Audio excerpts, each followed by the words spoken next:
But I say unto you, love your enemies. Bless them that curse you. Do good to them that hate you. And pray for them which despitefully use you and persecute you. Which is the first commandment of all?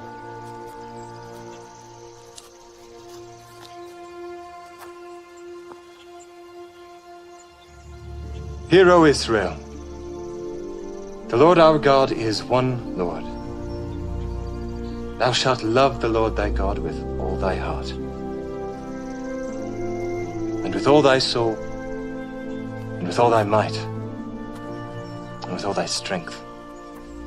This is the first and great commandment, and the second is like unto it. Thou shalt love thy neighbor as thyself. On these two commandments hang all the law and the prophets. Master, thou hast said the truth. There is one God, and none other but He. And to love Him with all the heart, and with all the understanding, and with all the soul, and with all the strength, and to love his neighbor as himself, is more than all the whole burnt offerings and sacrifices. Thou art not far from the kingdom of God.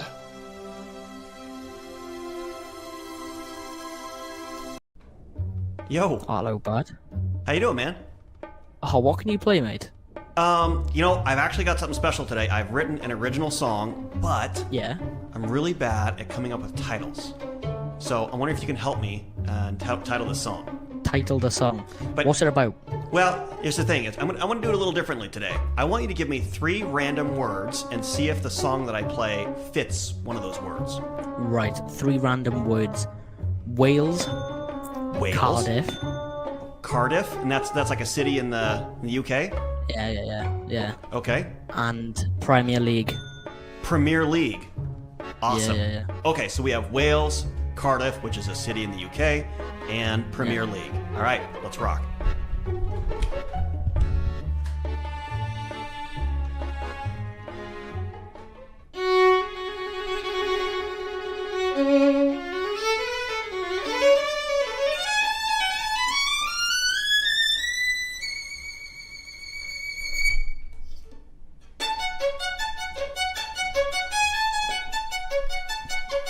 Yeah, okay, yeah, okay, yeah, kill it every time and we never fail. They can feel me in LA all the way out to Wales. Any problem that we face, that's what we solve, and we're the whales. Cause I stay intelligent like a dolphin, yeah. Come off the top of the brain, rappers I fill them with anguish, feel like a dolphin. Cause you know I'm speaking my language. I'ma put it down when I flex with the strong steed. Shouts out to Wales, I rock shows out in Swansea. Whoa, rappers they ain't ready for the Mackie. Whenever I be rapping, dog, I'm quick to make it happen. I go in, these other rappers do fail. Matter of fact, I swim deep like a blue whale. I play no part, I read no script, this is for art. I spit my lyrics direct from the heart. I'm not a whale, though I'm a shark. Every time I spit, I scare them, coming in like it's Jaws. I do lyrics off to the top, I spit this with no flaw, yeah. Rappers is rapping, that's cool, but Mac is an artist. Matter of fact, I bet they feel this all the way out there in Cardiff. H-Mac, you better keep your distance. These rappers ain't driven, they driving they car different. H-Mac, y'all know I'm stretching the words. The way I rhyme is so impressive, I be flexing absurd. Yeah, y'all know that I kill it when I spill it right off the head, right? Shouts my man who the match the red chair, right there to the red mic. I'ma call it how I see it when I'm on it, I'ma set these words free. Hit me up on the red mic, and he's rocking that jersey. And it's too hard to believe, when I spit they be in the squeeze. H-Mac bring them to their knees, and I got that incredible steez. Y'all better believe, I be scoring like I'm playing in the Premier League.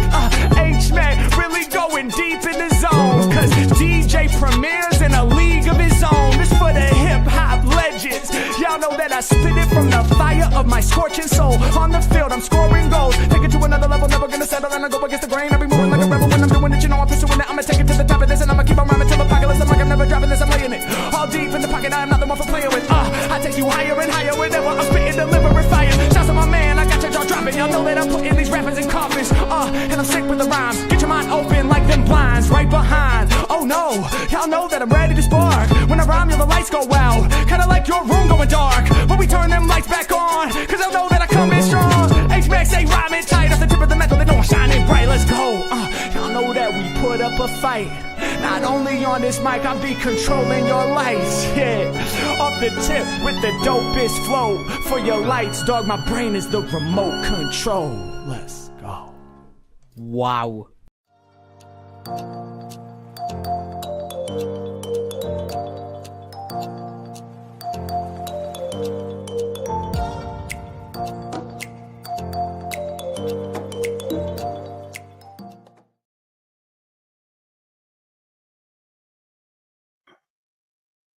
Hey, Gadgies. Good to see you. Good to see all four of you. Derek, good to see you. Canal if he's here, good to see you. I've got the links. And Mike, good to see you. I don't know if Baz will be here. I haven't seen him in Messenger yet. So he might come along later. He might be doing something. Not sure. But good to see you guys. If I'm on a little different time, it's because our clocks went forward. So I'm probably on an hour later for you guys. I'm probably on an hour later than normal for you, and for normal than later for you guys. That's why it's one movie, but it's a 3-hour movie. Again, 3.25-hour movie, and it's Avatar's new one, Avatar: Fire and Ash. So it's 3.25 hours. But I just realized as well, Flax is streaming in 3 hours time because he's got a debate, hasn't he, or a talk or whatever. I think it's a debate. So I won't be finishing in time, but I'll go over to Flax's if he's still on after I finish. So I suppose better get to it quickly. Jim Anus in the house. I see he's done a new one, but not observation, right? But it's a new one nonetheless. So let's share that. I think it's to do with Max. I don't know. This one here.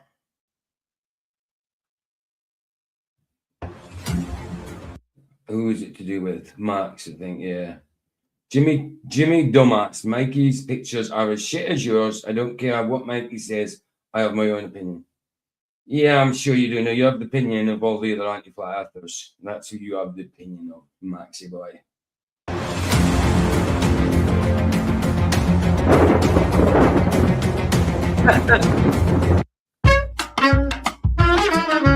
Yes, I watched it, bro. I watched it. I literally watched it, not live.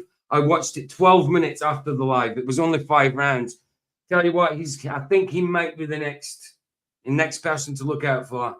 I think he might be the next person to look out for in heavyweight division. Moses Atuma.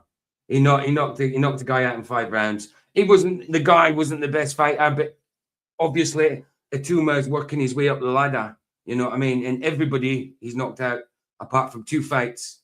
So that's 13-0 now, I think he's got, and 11 of them are knockouts. Or that's 14-0 and 12 of them are knockouts now. Because it was 13-0 before last night's fight, I think. Yeah. So I think he's the next one to look out for. I watched it last night. I might show you guys on Tuesday on Boxing Night if some of the other guys haven't seen it. But it's only a 5-rounder, so we'll have to have another fight as well. But yeah, I seen it, bro. I seen it, Mike. It was a good fight. The other guy did well just to stand up, you know. Atuma had it all the way through, every single round. And he was just playing about to start off with.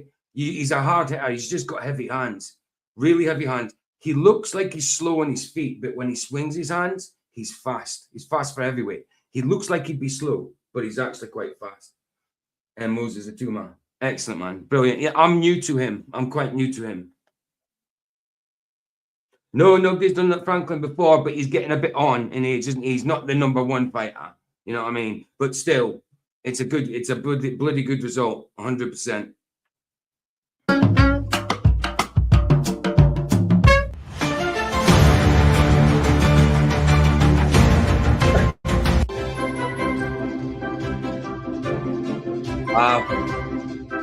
Max is the Easter Bunny.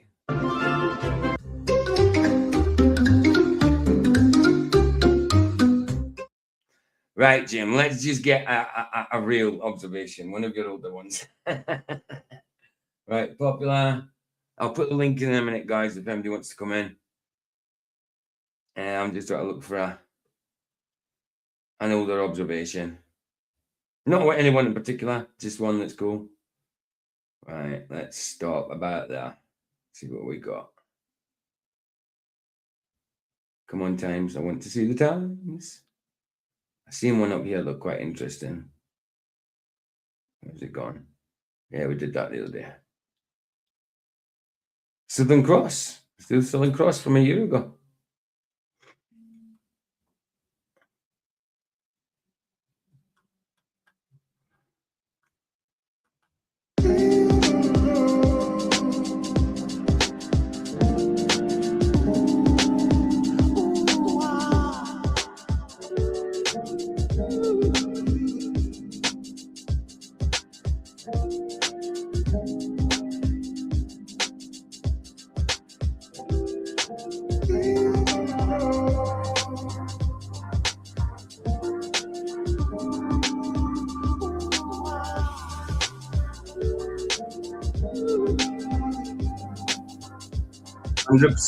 Hundred percent. I agree, Mike. 100%, bro. 100%.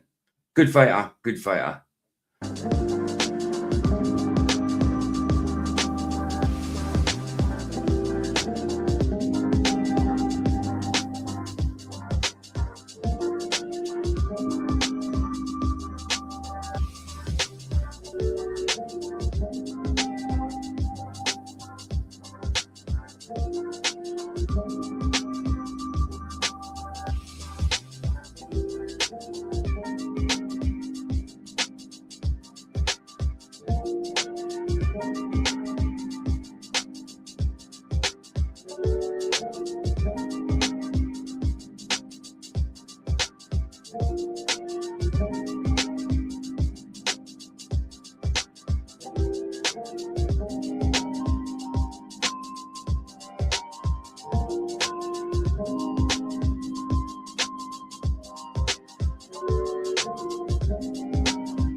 Hey, Derek, how you doing, bro? Hey, PJ, doing good. Yeah, good to see you. Yeah, no, I don't worry about falling asleep, bro. I expect people to fall asleep. I fell asleep. I fell asleep with my head on the bloody keyboard and Roger having to wake me up and saying the film's finished. Oh, Unbuzzer. right on. Yeah, I woke up at like 4 a.m. and to an empty StreamYard, and I'm like, oh crap. Oh, I thought because when I left StreamYard, I thought I'd left you backstage so you wouldn't be in there on your own. Okay, I thought you left you there. It still like logs you out. Ah, okay, got you. Yeah, but I saw that. I'm like, oh, that's right.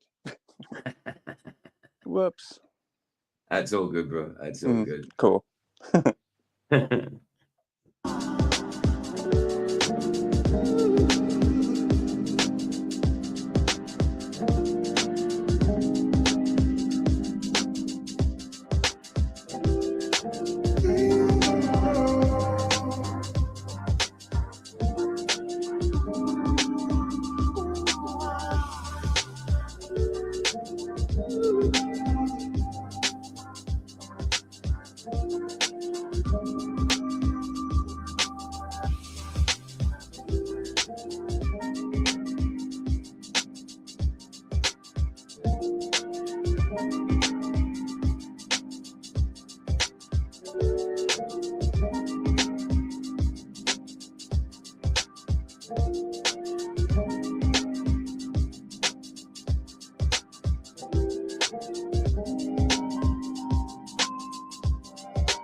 I know.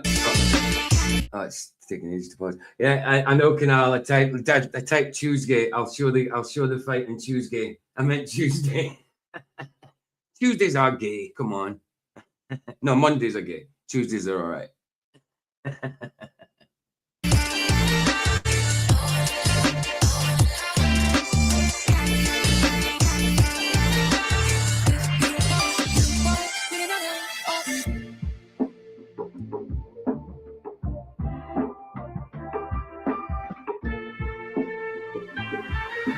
Anyway, good to see you, Jono. Good to see you, Ninja. I mean, Kunal. I don't like calling you Ninja. It's just your tag name.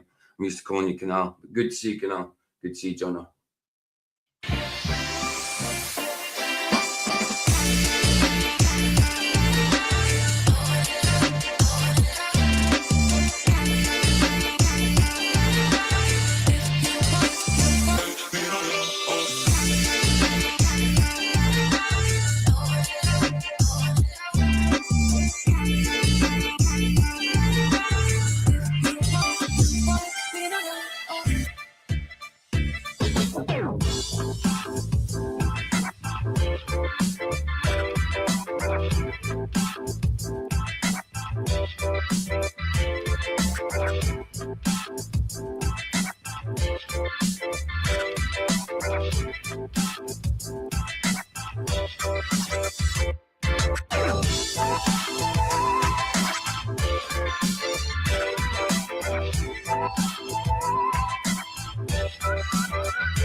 Thanks, Jim.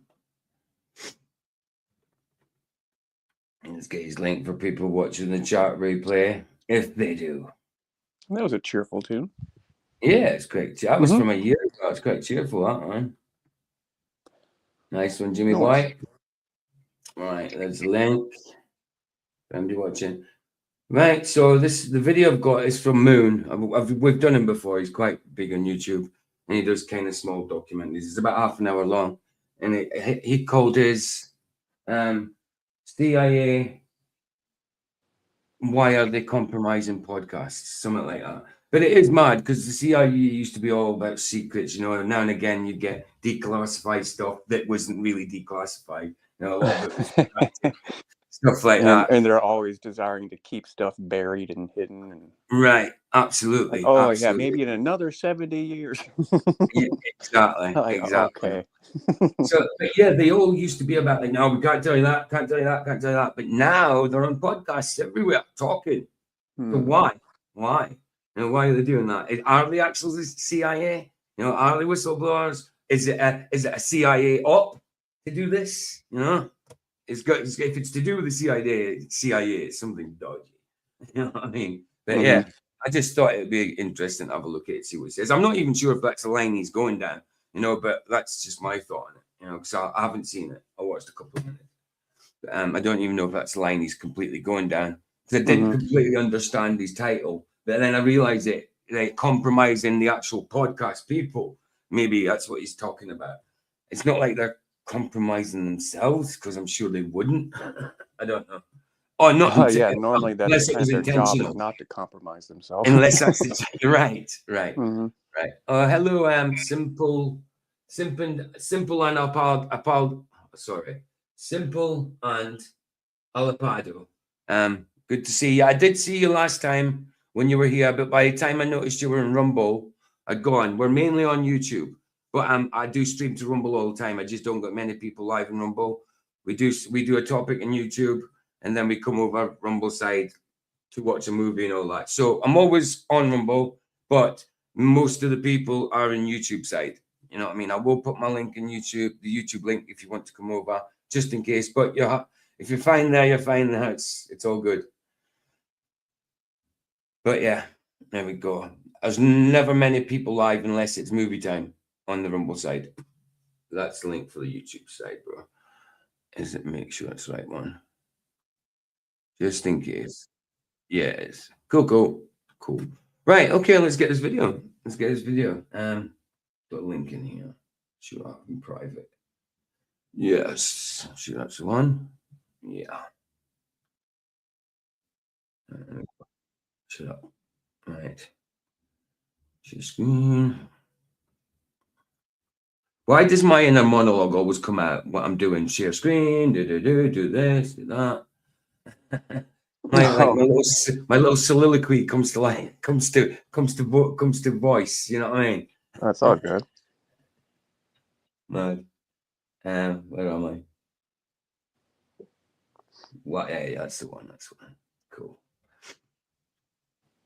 So this is Moon. He's quite a big YouTuber. As you know, he's got about 1.64 million subs. That's big. That's big. Definitely big. Certainly big to me. That's for sure. Big to me is 1,000.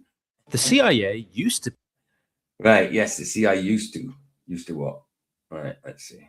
Well, and yeah, numbers for me, it's irrelevant. I'm only here for one reason: fellowship. Absolutely. That's all I've really been doing. Yeah, that's it. And when it gets to be more than that or something, I don't get any comments in my YouTube side at all unless someone's complaining or anything like that. But like Flats has started to ask people to put comments in. So I mean, I never even ask people to like and sub. I never even ask that in general. You know what I mean? So, but if you do want to put a comment in, because it will obviously help the algorithm a little bit. Not that I'm one for algorithms and crap, but I'm sure a comment here and there won't go amiss, because if you look at my past, whatever, say, I don't know, last 10 lives, you'll find no comments whatsoever. In fact, maybe 20. You know? Now and again, Canal will put a comment in if he's missed a stream or whatever, something like that. You know, people, if they think there's on at a certain time or they've missed it, they'll say, sorry, missed that one or whatever. Some people do that. Yeah, definitely. But in general, I don't. Well, and speaking of Keith, I've always kind of referred to him like, I'm like, you're built like a tank, you know that? And that's kind of the way he operates. And it's a bit of his objective in a way, where that's just what he does. And it's not a bad thing, but like with me, it's different. Whereas, I was able to kind of hitch a ride on top of the tank, like how soldiers do sometimes. Like if I see kind of people off in the distance and wounded, I feel more like a medic. I need to get off that tank and go and help. Okay. Right. Yeah. Absolutely. Right. Let's do this then. Let's do this. Let's see what he's got to say about it. And you can stop at any time. Just shout up. Say, yo, stop now. But if you want to put a comment in afterwards, do it. Be a faceless organization. 3 letters that conjured images of redacted documents and men in suits who didn't exist on paper. The whole point. Yeah, that's it. Yeah, I mean, that's kind of how people like that were described. The 3 letter algorithm. Anagram. Oh my god. goodness. The abbreviation, what do you call it? An acronym. An acronym. Wow. For the 3-letter acronyms. They always like, that's all how people seen them, wasn't it? Like black suits in the distance, you know what I mean? You only ever really had of them. Coming in threes, they all dress the same. Mhm. But now they're so open. Well, are they open? I mean, coming to podcasts, I don't mean they're open. I just mean they're telling stories of what's happening back in headquarters and stuff. But is that actually what's happening? Or is it Well, some you know, another there psyop? could be kind of true where, I mean, if you remember people back in the day, like, oh, flat Earth is a CIA rollout or whatever. Yeah, yeah. Well, Oh, you yeah, know, there's they definitely could have been truth. partly right. Yeah. Because it's like, you know, But the Flat YouTube Earth itself Society was is partly actively right too. promoting it. Yeah, Flat Earth Society is partly right too. And they're a psyop, you know what I mean? Oh, right, So I big think- time. Yeah. So like, Uh-huh. yeah, it could be that. Yeah, like any psyop has got truth in it. So make I it mean, but believable. it's like it's still Jesus's words that, you know, where his words are bringing these things to light. They So do. even if they are kind of in part rolling it out, it's not because, you know, oh, they decided to all of a sudden. It's because they have to, and they do Right. it in an offhand Right. kind of way. And if they're doing it, if they're putting any truth out there, it's for their own gain. It's not for our good. Right. So it's Right. like, oh, even if they show us the light in one area, they're still the way they are, and still want to like lead people back into another cage. Of course. Yeah. Exactly. Oh, they're Exactly sneaky. right. Right. Sly. Of an intelligence agency was that you don't know what it's doing. Now, you can't scroll through YouTube without one of them candidly sharing dark Oh, sorry. I was just seeing what was the most. secrets about I was seeing what was the most replayed part. 6 minutes in. Okay. how all of this works. You've probably seen clips of it yourself, like the grey-haired American man calmly explaining how the CIA told him to pretend to be gay to recruit a foreign spy. Now listen to this story and see if you see the way he's telling it, if it seems believable. I mean, I didn't say they would do this, tell an operative to go out and be gay and sleep with pretend to be gay and sleep with this person and sleep with that person.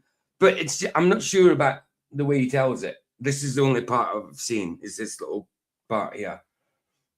So we reached out and spoke to him for exclusive insights, as Oh. after seeing clips like this, it was hard to ignore something weird was going on. Headquarters says, we want you to pretend that you're gay. I said, oh, come on, you guys.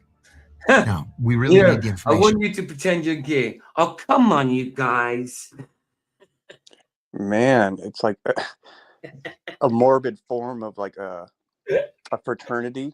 You know what I mean? Where they haze Yeah. their recruits or whatever. Oh, we need you to, you know, get or dress up as a girl.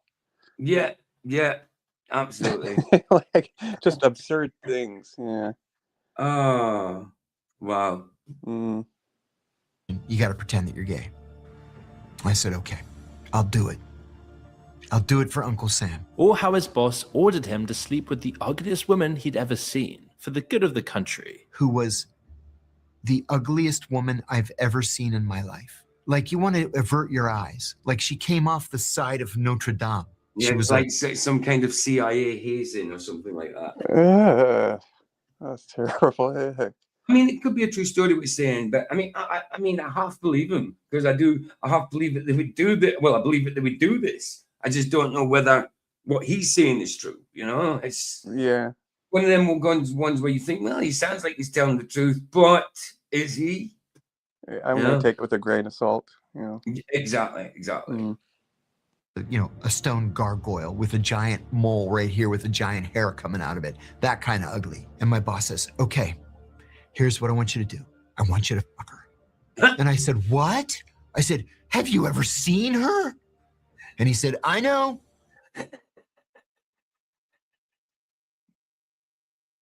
It sounds like something your college mates would do to you, man. Exactly something your Mm. college mates would do. I want you to. She's like the hunchback here, hunchback of Notre Dame. You know what I mean?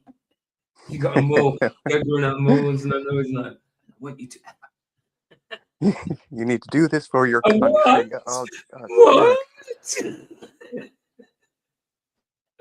Oh wow! But some people do these things, man. I mean, there's agents that do this. I believe it's a true story. These things happen, but whether it's true from him, I don't know. No, but in truth, you should never have to degrade yourself in such terrible ways in order to Not for Uncle abide Sam. in the truth. Mhm. Not for Uncle Sam or any country. That's right. Or any, government. Oh, right. But we're I the mean, good oh, guys. sorry. No, Like, can you go? well, Can you go? like when I tried to join the military, they wanted me to lie, No. and I was told to lie about scars I have. I think I've told you this, haven't I? Yeah, I'm not sure about this one. No. They Well, told you I have a something? few scars around my body from like Right. cosmetic mole removals from Oh, years ago. right. Lie And about they're like, oh no, say they're BB gun shots when you can tell that they're not. But no, make you look they like harder. lie about it. Wow. And so, Did- and when I didn't, I got separated from all the other recruits. And next thing I know, I'm going home getting smoked by my recruiters. Well, They're yeah, like, what exactly. did you say? And that's the military form of bloody hazing type stuff. You know what I mean? Well, and it would It's be punishment. It's red. It's what they call like red something. Yeah, I can't remember what it's called. Not like red flag. It might be red flag. Like, and if it's like you they think it'd be order- such a they small order, thing. they order Like, like yeah, the troops lie to to gang the up on recruit. another person, to get rid of them, sort of thing, or to get him to shut up. Mhm. Yeah, it happens. But yeah, no, it's like that's all it takes. It's like, oh, just lie. That's all you got to do.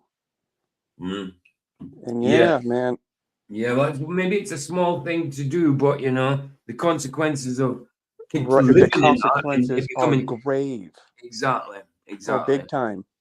exactly. And God save my butt. It's like Yes, he did. once upon a time I could lie easy enough, but it would make me feel bad. No, I was on drugs. But if I go to lie now in any way, shape, or form, like I was playing pool the other day with Harry. Now he didn't see me touch the white ball with my cue before I hit it. You know what I mean? And I could have easily just took the shot and carried on and beat him. And I stood and I thought, because I always tell him, and I thought, well, I was losing at this point. And in your head, quickly, it's like, well, I could just take the shot. But I was like, I stood up and he's like, what's wrong? I said, nah, 2 shots, bro. I can't do it. Even the thought of thinking about deceiving him a little bit, there's conscious, my conscious. Yeah, man. And no, it's good to get in tune with that. Yeah. Yeah. And that's just playing a game of pool. Mm-hmm. You know what I mean? Right. 'Cause Playing a game of pool. it's not just about like outright vocally lying. It's about inward intent. Exactly. Oh, yeah. Mm-hmm. And you're going to have to take one for the team. Or how the agency dosed one for random the strangers team. with LSD in San Francisco brothels. Yeah, but the team, you're taking one for the team. Yeah, that's all fair and good. But I'm the one taking it. The team's not getting anything. They're just laughing at it. There's such a thing as loyalty, but taking one for the team is not so much loyalty. It's something completely different. No, and it's like it's not much of a team if they're willing to, Not do allow it. you to do something so awful. Without being willing to do it themselves. Right. Right. No, it reminds me of a group of high school friends I had, where we had another friend of ours where he would do these crazy things. He would throw himself head first into cars or trash cans or picnic tables, hurt himself too. My other friends would sit there and laugh, and finally one day I'm like, just no, stop. Yeah, I was never laughing, but it took me a while to say something. I'm like, for goodness sake, brother, no, you don't need to do this. Of course, exactly. And I told the others to shut up, and this brother, he's like, oh, thank you, Derek. I'm like, not a problem, man. Absolutely, Yeah. man. Right. Mhm. It does sound like a frat hazing ritual, doesn't it? It does. Maybe it's yeah. I mean, their goal is probably different, but it seems exactly the same type of thing. So it's like They rented a safe. Oh, sorry, go on. Well, yeah, it's like there's already hazing that goes on in some high school, but yeah, definitely a lot of colleges or universities, lots of hazing there. And then once these guys get into the CIA, then they get hazed again. Exactly. In fact, man. And sororities. You know what I mean? It's just the same for the women. You know what I mean? Yep. It's just bad, I suppose. Maybe worse. I mean, I don't know what they have to do. I haven't really looked into it on the women's side. I know what some of the guys do in frats and stuff, but I dare say that the women would do some really degrading stuff too. And it develops such terrible character where it's like even the people who stop getting hazed are usually the ones in charge of hazing others. Yeah. And that's it, all to be just accepted into a gang. Right, right. When Christ accepts you, who you are. Mm-hmm. Where you're at, not who you are. Well, it's like he accepted me where I'm at, but like he didn't want me to remain there. Right, exactly. Yeah, exactly. That's why I changed who you are thing. You know what I mean? From the because inside out. Christ's not going to accept your sin, and that might be part of who you are. You know what I mean? Well, and the point is, in growing in him, you know, you'll learn, you know, areas about yourself or myself where it's like, man, no, that is sin. I need to leave that. Right, right, right. Absolutely. Yep. Mm-hmm.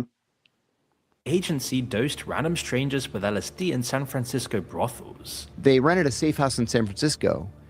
They recruited a bunch of hookers and had them go out and pick up Johns, bring them back to the safe house. I mean, he certainly sounds believable in these stories. I mean, it doesn't seem like he's made them up, but is it just something he's heard from someone and he's pretending to be, you know? I don't know. They could they could be fake for him, but true stories for someone else. But I mean, I've got no reason to disbelieve him, but I don't know him. So I've got no reason to completely believe him. Well, yeah, I've got no alarm bells going off. No, I haven't. No, not really. No. Yeah. Where they thought they were going to get laid, dose them with LSD, and then interrogate them. Or how things that were once... You know that agencies do that. I mean, the government did that in Nam to soldiers, you know what I mean? So why wouldn't they do that on PSYOPs? You know what I mean, on the public? Of course they are going to. Like I can easily believe that. Yeah. Mm-hmm. Yeah. Oh, Epstein. Conspiracies and now RV did something about Epstein. I haven't seen it yet. I'll have to check it later. Well, tomorrow. Just mainstream knowledge. I believe very strongly that he was an Israeli access agent. Did he work for the CIA? No way. The CIA's job is to collect foreign intelligence. What foreign intelligence did he have? He's spying on Bill Clinton and Bill Gates and Prince Andrew. That's the CIA is just to get foreign intelligence information. I doubt it's just that.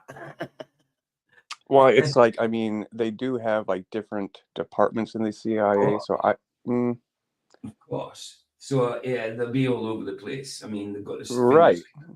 Right. How you doing, Jim? Good to see you, bro. Good to see you. And he's not alone. The intelligence community is flooding the podcast circuit right now. Gavin DeBecker, not exactly a former intelligence officer, but the man who runs anti-assassination protection for the world's most famous, said this about... So he doesn't work for the CIA. He's not in the CIA, but he works for the CIA, basically. Okay. It's just as bad, I suppose. Epstein. What he was is a construct. He's a created construct. Money, wealth, private jet, private island. I believe that. Yes, he's a real man, but I get it. What they're saying, what he did and what he does was created, probably. I get that. I get what you're saying there. That could be a possibility. You know, that the CIA wanted a man like that to do these things for whatever reasons. You know, whether it's just to please Satan or I don't know. But I can see that. I can see him being a construct. Yes, he's a real man, obviously, but it might have been another man, not Jeffrey. It could have been, I don't know, Jake Bowles, whoever that is, you know, but you know what I'm saying? I'm just using a random name. I get what you're saying now. And fun, not married, young girls, lots of things. $500 million of money came from Les Wexner, who's a wealthy guy who owned, I don't know what he's doing now, Victoria's Secret, big donor to the state of Israel. And $500 million was transferred to Epstein, along with power of attorney to use it and invest it in the ways he saw fit. He even described a friend who narrowly avoided it. He goes to meet with Epstein in New York to ask for money for a charity. And Epstein is in a robe. And Epstein says, hey, they're finishing the meeting. No doubt. Probably just finished the ritual of some sort. He says, "Hey, I'm going to get a massage." Hence my robe. You want to get a massage? Well, he was obsessed with massages. So, I mean, I believe that. I believe that. Through the hallway, my friend can see a massage table and a room and a very cute girl. The Epstein situation is for the anus vision. Not a problem, bro. Not a problem. I like the little Max thing. But yeah. I prefer your observations, but I see where you're coming from, William, obviously. But yeah. Hey, Baz and the Hoose. Good to see you, bro. That's why I appreciated the moon observation the other day. PJ's moon. Nice one for that, bro. Baz and the Hoose. Ying Kong Jom Met. What? is where John Kiriakou, a veteran ex-CIA operative, has gone mega viral with his bombshell disclosure. John Kiriakou, I thought that was Sean from Kingdom in Context for a second. Veteran ex-CIA operative has gone mega viral with his bombshell disclosures. On the Diary of a CEO, he went further than he had before. Do you think Jeffrey Epstein was a spy? I believe very strongly he was a spy, yes. And who do you think he was working for? The Israelis. I'm confident it was. What do you think to that? Jeffrey Epstein, a spy for the Israelis? I'm not sure about that. I mean, he's certainly something, but I don't know if he was a spy. I don't know about that. I'm not sure. See, that could be, he could be telling truth in one hand and lies in the next for some reason. I don't know. It's a possibility. You can't verify it, so there's that. Right. It's a possibility, without doubt. Yeah. The Israelis. Why? Jeffrey Epstein is kind of the stereotypical example that they give you in training for what's called an access. Have you seen the new guy that's going about they think is Epstein? And he does look very similar, like a little older with a bit of plastic surgery. Can't remember his name. I watched something about it yesterday. And the guy that I watched, the channel I watched, he initially thought, no, it's not Epstein. They don't even look alike. When they do look similar, but there's definitely differences. I've seen a few different photos of people from like different areas. Yeah. Oh, here's there he is. You know. But yeah, he came to the conclusion that he thinks it might be. He thinks it might be now. He originally said no. I'll have to find it. I can't remember the guy's name. Hold on, let me just check.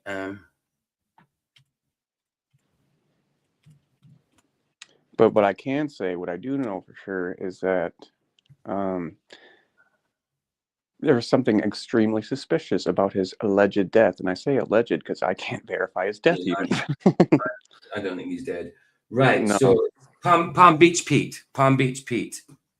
The guy's called Palm Beach Pete. Let me see if I can find something on it quickly, just so you can see a picture. I'm not going to get into the video on that, but the guy's called Palm Beach Pete. And I can see the similarities. I'm not sure. I mean, I do think Epstein's alive, but I'm not sure if this guy's him. Palm Beach Pete. Right. Okay. And also there is something to be said where it's like, even if he's like out there, you know, free, there's no such thing as actually being free when you're a slave to sin. So this guy here, this is not the video I watched, but this. So we have a lot of deception in this world, a lot of crazy. I just want to see a picture. Come on, show us somewhere. Right, so, yeah, I don't think that's Robin Williams either, but yeah, it does seem like him. Right, so this is Jeffrey Epstein. I actually thought it was Palm Beach Pete when I first seen it, but you see, and this is Palm Beach Pete, and the photos are taken in the same place. Not that that can't be done, obviously, but yeah, that's him in his balcony, and the photos, the fact they found out is taken in the same place. So that's Palm Beach Pete. Let me make it bigger. Big E. Yeah. Almost. Not big E, big R. That's because I was pressing his full screen. Not my own. So yeah, Palm Beach Pete and Trim. And then this is someone who looks very similar. You see that same black looking trim. You can see that beach back there. But look at the house. You see that same curvature of the top edge of the house here. Yeah, so he's saying the same things as the guy said in the other video. A video from Palm Beach Pete. Oh yeah, Palm Beach Pete. Big E on his property. Jeffrey Epstein. So I mean, there's definitely similarities. Like I want to see them together, put them together. And this was the same guy in a car. This is Palm Beach Pete in a car. Driving it around. I can't tell what kind of car this is from that image, but now jump over here. But that's Epstein's car, and that's a Bentley. The other car that guy was in was a BMW or a Mercedes. It was a BMW. No, that makes a difference either. But he certainly does look like him to a certain extent, right? So there you go. That's kind of pictures of them together. I might do a video of it. I might do a live in it one day, but I've already watched a video on it. I mean, there's certainly similarities. Epstein's face seems fuller than the other guys, but there's the other guy's face looks thinner. Yeah, but there's definitely similarities, without a doubt. Definitely similarities. But I can't say for sure. You know. Well, it's like, I mean, the idea that there's people who look like Epstein is actually pretty viable, you know. Well, of course. Yeah. But then when it comes to the teeth are laid out the same way. You know, they've got the same kind of setback teeth at the bottom and that. So I don't know. I mean, it's one of them. It's a possibility, but I'm not going. I called it as Palm Back Pete when I first saw it. Although I only remembered his face, not his name. Palm Beach Pete. And yeah, it's a possibility, but I don't need to get too wrapped up in it. No, of course. The reality is the man in reality is actually, because of his sin, is still chained, like, you know, by Satan. Oh, of course it is. Right. No, how is he free? You know, like, he's not free. He might be free from prison. He's not free. You know what I mean? He's not dead. I do not believe. Even if he's not in prison, even if he's out in some yacht, it doesn't matter. Not free. Like, he's in like the worst place you want to be. Absolutely. In life, you know. Definitely.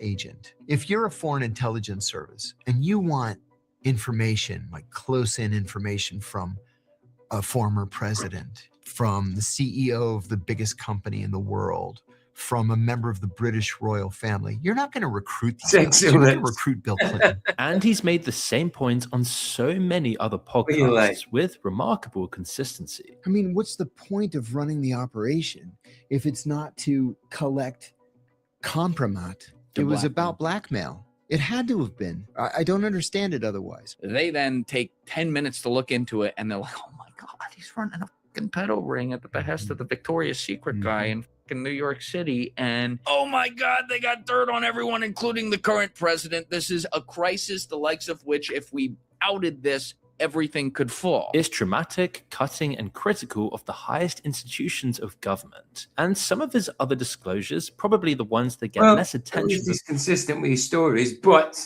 if you were doing some kind of psyop, you would try and be very consistent, wouldn't you? It is flat after I did a video on it, Epstein and Pete. Did he? Yeah, I'm not too keen on him, but you know, he goes too far with things sometimes. But it could be true. It could be true. Like I say, there's definitely similarities. Because they're harder to meme, are just. It looks like an older, thinner Epstein with a bit of work done. But it's made him look like, because he wasn't, I don't think he was very good looking, but a lot of people would have seen him as good looking. But if you were going to get plastic surgery, would you make yourself better looking, not as good looking? I don't know. Because these people are vain, you know what I mean? And I can't see them making themselves less attractive. But, you know, I don't know. Unsettling. This video is sponsored by Incogni. Most people assume their personal data is scattered around the internet by accident, but in reality, there's an entire industry built around collecting and selling it. Data brokers compile huge profiles on people, name, addresses, phone numbers, family members, browsing habits, and then sell that information to companies you've never even heard of. Once your data is in those databases, it spreads fast. /Moonreal to get started today. On the Danny Jones podcast, he described what came out of the Vault 7 leak. Tens of thousands of pages of classified CIA documents dumped to WikiLeaks in 2017 by an angry software. Look at all these CIA declassified documents and all this, and it's all about aliens. Now that's a psyop because we know there's no such things as aliens. There might be other things that may look like aliens, you know. I mean, there's definitely other things that may look like aliens called demons, you know, or fallen angels or something. That, I mean, they could be involved with some kind of that, but you know, it's certainly not aliens like the stories put out there, the declassified CIA stories. Engineer. The revelations feel like they're from a movie or a video game. He revealed that the CIA has developed technologies to, for example, remotely take over your car by hacking into the chip, right? That wouldn't surprise me. I mean, all of them's gone kind of electric, and there's a load of computer circuitry on board and memory, and you know, all that. It's a computer. It's basically a computer. Well, and that's not even so much as a hack, as when that's kind of what the thing was designed for. Well, yeah, but it's the car that drives itself. It's not somebody else that's remotely meant to be driving it for you. But I dare say that, yeah, if the car can drive itself, then someone can remotely drive it. Well, right. Yeah, no, and that's a big reason why it's also pushed, you know, because if you don't have control of your car, someone else can. Yeah, it's crazy. It's crazy, man. Everything, it's all about control, man. And it's put under the guise of freedom and consumerism, you know what I mean? Yes, it is consumerism too, but you'll be free if you buy this, by consuming this, by buying this, you know? Why would the CIA want to take over your car? To make you drive off a bridge? Yeah. Maybe? To make you drive into a tree and kill yourself? To make you drive into an abutment and make sure that there's no way you can survive because they've got the thing going 140 miles an hour and you can't control it? They developed technology to reverse your smart TV, to make the speaker into a microphone with the TV still appearing to be off. So you don't know that it's broadcasting. We know that. We know they can do that anyway. I mean, that's not just conspiracy theory crap. We know they can do that. Well, I thought about this stuff years ago. It used to bother me for a while, but now I'm fine. I mean, a speaker is just a reverse microphone. They use the same thing. They use a magnet. It's just the input and output that's different, isn't it? Everything that's being said in your house to CIA headquarters. And then this one, which is shocking though probably not surprising, yet he's somehow presenting it as a simple fact. They were able to hack into other countries' most sensitive technological systems and to leave little scraps of code, but the scraps of code are written in Russian or in Persian, in Farsi. So people say, oh, the fucking Russians hacked into us, or the Chinese, yeah, or the Iranians. And actually, obviously, I mean, I believe these things happen. Absolutely, I believe they would do that. You know what I mean? But I mean, these are kind of things that a lot of people already know, like kind of common knowledge that people keep their brains kind of active. You know what I mean? Well, and it's like for me, there's other things I don't have to worry about, like because I don't drive. I don't have to worry about a car driving me off somewhere when I'm not even driving.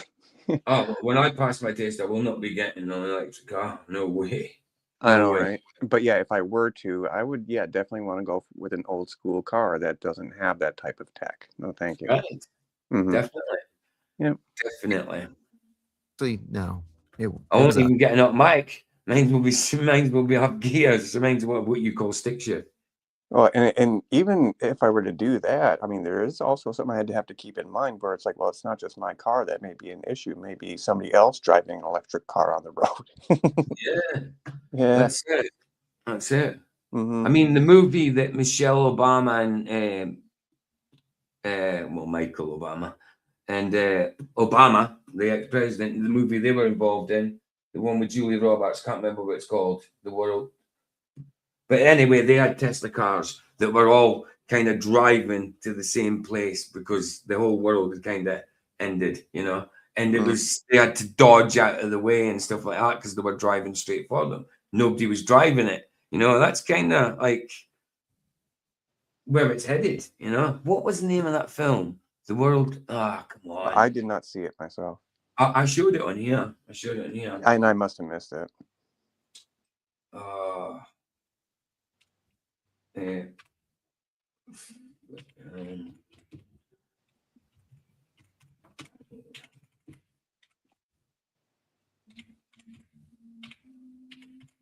Leave the World Behind, maybe? I think it was Leave the World Behind. I was about to check it, but I'm sure it's Leave the World Behind. Let me just check them right. Obama was involved with. They were co-producers. Michelle Obama and Obama. Barack, should I say? Barry.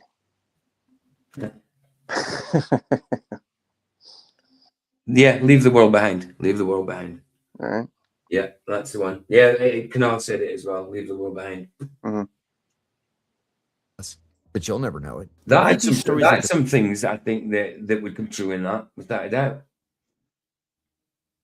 Delivered makes you think they're putting their lives on the line to tell us, like a noble act for the good of us. Oh, Buzzer said it as well. Access agent, compromat, intelligence peddler, he sounds like an insider decoding the story for civilians. And his career definitely backs this up. But if you look really carefully, you start to see a few deviations that make you wonder what's really going on here. His views evolve, but the timing is key. On his earlier appearances, he was strong on Epstein being a Mossad access agent. Then the latest tranche of Epstein files came out, and suddenly his position moved. I've always maintained that Epstein, to me, was obviously a Mossad access agent. And I said that right here on the show. Now, with the release of this latest tranche of documents, I think he was more than that, and that he was probably not exclusive to the Israelis. We know from these latest documents that he had some sort of association with MI5 and MI6, essentially the FBI and the CIA of the UK. We know that he made an approach to the German intelligence service. And we know that he tried hard to get a one-on-one meeting with Vladimir Putin. When he says Epstein was an Israeli agent, that theory had been circulating for years based on... It seemed to have a lot to do with kind of government officials, didn't he? But, you know, I don't know if that may... It's definitely a possibility. Well, it sounds like that he's still just guessing. Yeah. Like, I mean, yeah, there's strong implications, but this guy is still basically saying he doesn't actually know. Yeah, because like you said, he changed his position after he read the files. Yeah. Yep. His father, Robert Maxwell's documented Mossad ties. When he describes the hidden cameras on the island, the New York Times had already reported them long before he mentioned them. When he describes the sweetheart deal, that was one of the most covered aspects of the entire Epstein saga. On torture programs back around the 9/11 and Guantanamo Bay era, John got ahead of the official narrative and paid for it with his freedom. On Epstein, he doesn't take any real risk. On the safest possible question, did Epstein take his own life? He goes with the consensus. Did he commit suicide? I believe he did. You really believe he did? Oh, you believe he did? Oh, weird. That is weird. See, I don't think he believes that then. I think that might be part of the narrative he's putting. I don't think he believes that. Surely not. He believes all these other things, but yet he believes he committed harikari? No, surely not. And there's just too many questions that happened with that. Like, the security cameras being turned off, the security guards, but yet he not being around. That's a weird one. I would have thought he would have gone with he's not dead. Weird. Well, in some cases, it reminds. Oh, sorry. It's all right. It kind of reminds me of like RFK Jr. in a way, where he has a lot to say about big pharma or pharmaceuticals, but then he'll like just say something else that's a knee jerk. He's like, "Oh, but climate change is real." Oh, yeah, well, right, yeah. Right. Where they kind of still get on board with the mainstream in certain areas where they still get in bed with it. It's like, dude, okay. Climate alteration is real, but climate change isn't. Oh, right. Everybody has his head up his ass. The cameras never work. The guards are always sound asleep. This happens all the time. These suicides, they happen like literally every day. Yeah. That might be the single lowest risk I really position. don't believe him when he says that. Yes, there is suicides happening every day, but not these people, not these type of people. It's normally normal run of the day mill people that have got problems or whatever that do this. Yes, there are rich people that do it, absolutely, but he's saying that it happens all the time. I don't know about that. I think this is the crap part of your story. Right. on the single most controversial question in the entire Epstein story. He even hinted at how he might not know too much at all. I said that I was confident that Epstein was a Mossad access agent, and I believe that I've been proven correct. So he was proven correct by information that became public, not by anything he independently knew. Which should tell you how much deeper the Epstein story really goes, when even serious CIA whistleblowers can't give you something extra. It makes you ask how absurdly dark it is when those who literally went to prison for whistleblowing... Well, it's not he can't give you extra, it's just he's not. He's not. He's still probably an operative. This is maybe an operation. Because there's a lot of them coming on podcasts doing this. It's got to be for a reason.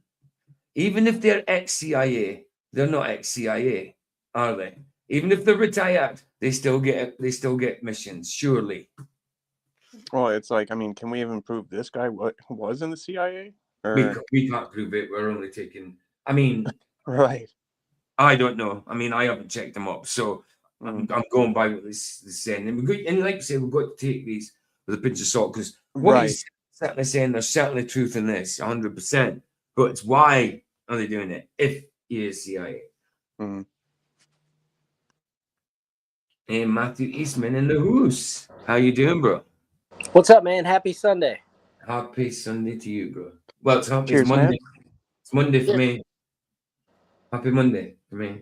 Oh, that's so sad, dude. It's still Sunday here. Yeah, no. Well, we had to have our clock. It's really 11. Well, I don't know, because the clocks went forward, so really like 10 past 11. But the clocks went forward, so it's 10 past midnight. How you doing? Doing well. Just spending time with the family. I knew you was online. Figured I'd come and say hi. Wish you a happy Sunday, but it sounds like I'm late. Yeah. Oh, that's okay. That's all good, bro. Good to see you, man. Good to see you. So we're doing. What's going on? You got this ex-CIA guy. What you guys? What are y'all talking about? Well, that's it. It's basically it. It's just like all these CIA dudes, alleged CIA dudes, are like whistleblowing on podcasts. Like, why are they doing it? If they are CIA, why are they doing it? You know what I mean? Or it's got to be an operation.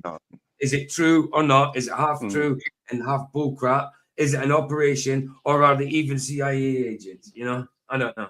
Well, it's like when this guy was first talking, it was pretty believable. But then he said like he actually believes that Jeffrey Epstein killed himself. It's like, oh, what? Yeah, I can't even think that slowed it down real quick. So yeah, that's where we're at, bro. And then we're over on Rumble afterwards, watching the new Avatar, Fire and Ash, the Blue Demons. Cool, man. Cool. Only confirm the information drip-fed to us. Good to see you, but bro. the aim is not to discredit John, as he's a rabbit hole in himself, and that tells you a lot about why the CIA is trying to make intelligence accessible to the public in the first place. He spent 14 years in the CIA. He led the raid that captured one of the first major Al-Qaeda figures taken after 9/11. So he was actually in the CIA. Okay, all right. But why are they doing this then? You know, is it an operation? I'd say more like why is he still guessing and then still saying knee-jerk things? You know? Yeah, like if he was, he must know more than the Epstein thing than he says. He's just not like that. That's why he's gone with the narrative of he committed suicide. I think he was an Israeli spy. You know what I mean? But you know, I don't think that's what he says. You know, he says I think he was an Israeli spy. You know what I mean? But I do think he killed himself.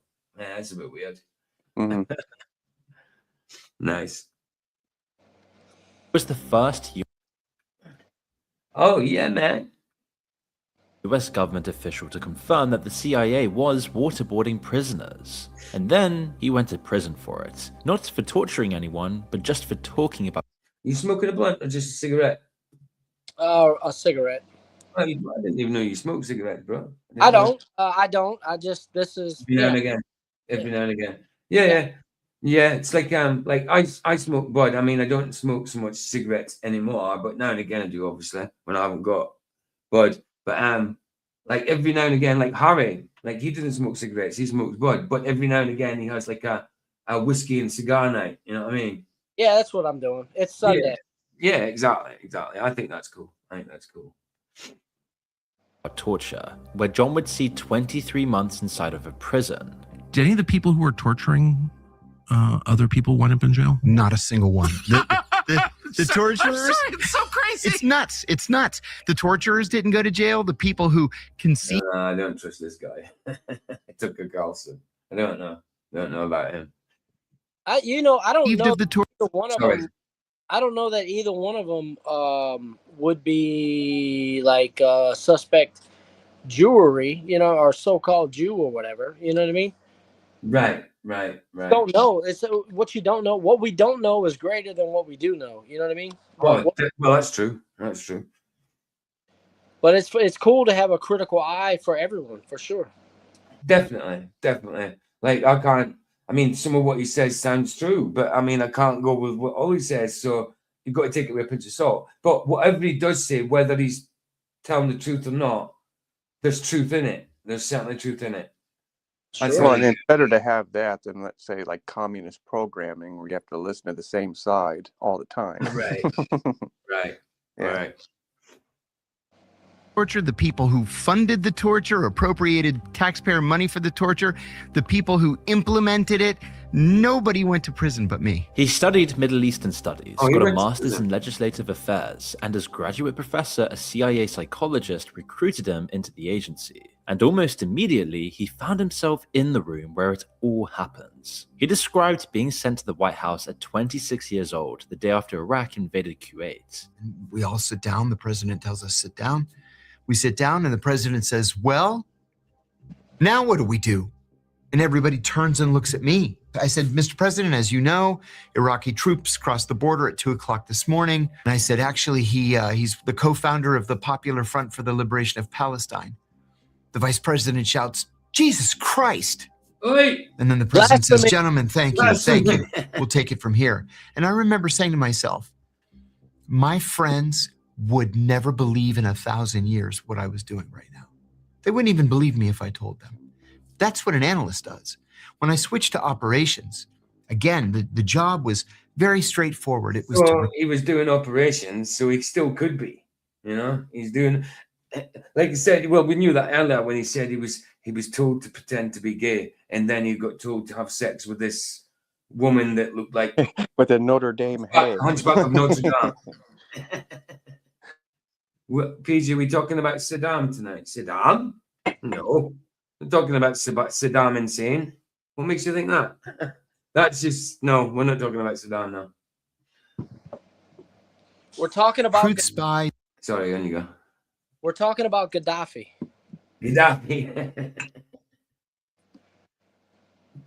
All of them. Dude, it's I don't know. It sounds like, not to segue to Gaddafi or whatever, but it does sound like Gaddafi was killed for political, for the same political reasons that they want you and I did. Possibly. I don't trust any political leader, so I don't know. Well, it's like it wasn't really so much political or religious as it was financial. Yeah. Right. No, because like the money that he was kind of pushing forward was actually backed by gold. But I still don't trust him. There's politics. There's always politics involved. Yep. Yes, sir. When it comes to war, absolutely. Is to steal secrets. But then if you're involved in counterterrorism operations, there are a lot of extras that you have to be trained in. So you go through the normal spy training. This is how you ingratiate yourself. It's something called the asset acquisition cycle. Spot, assess, develop, recruit. After 9/11, they made him chief of believe that. counter-terrorist I believe operations. that's what they do. Recruiting people like that. That sounds like normal. Believe that. He's a lot of what he's told us is quite common knowledge nowadays. What the CIA do in that, what he actually says about certain things, we already kind of know. So what he's not actually telling much, to be honest. What he says sounds true, but he's not actually telling much that people don't already know, to be honest. And I'm curious what jail he actually went to. Sorry, didn't mean to interrupt. Yeah, I suppose. Like, was They it probably actual got- jail, like Leavenworth or something, or more like a resort?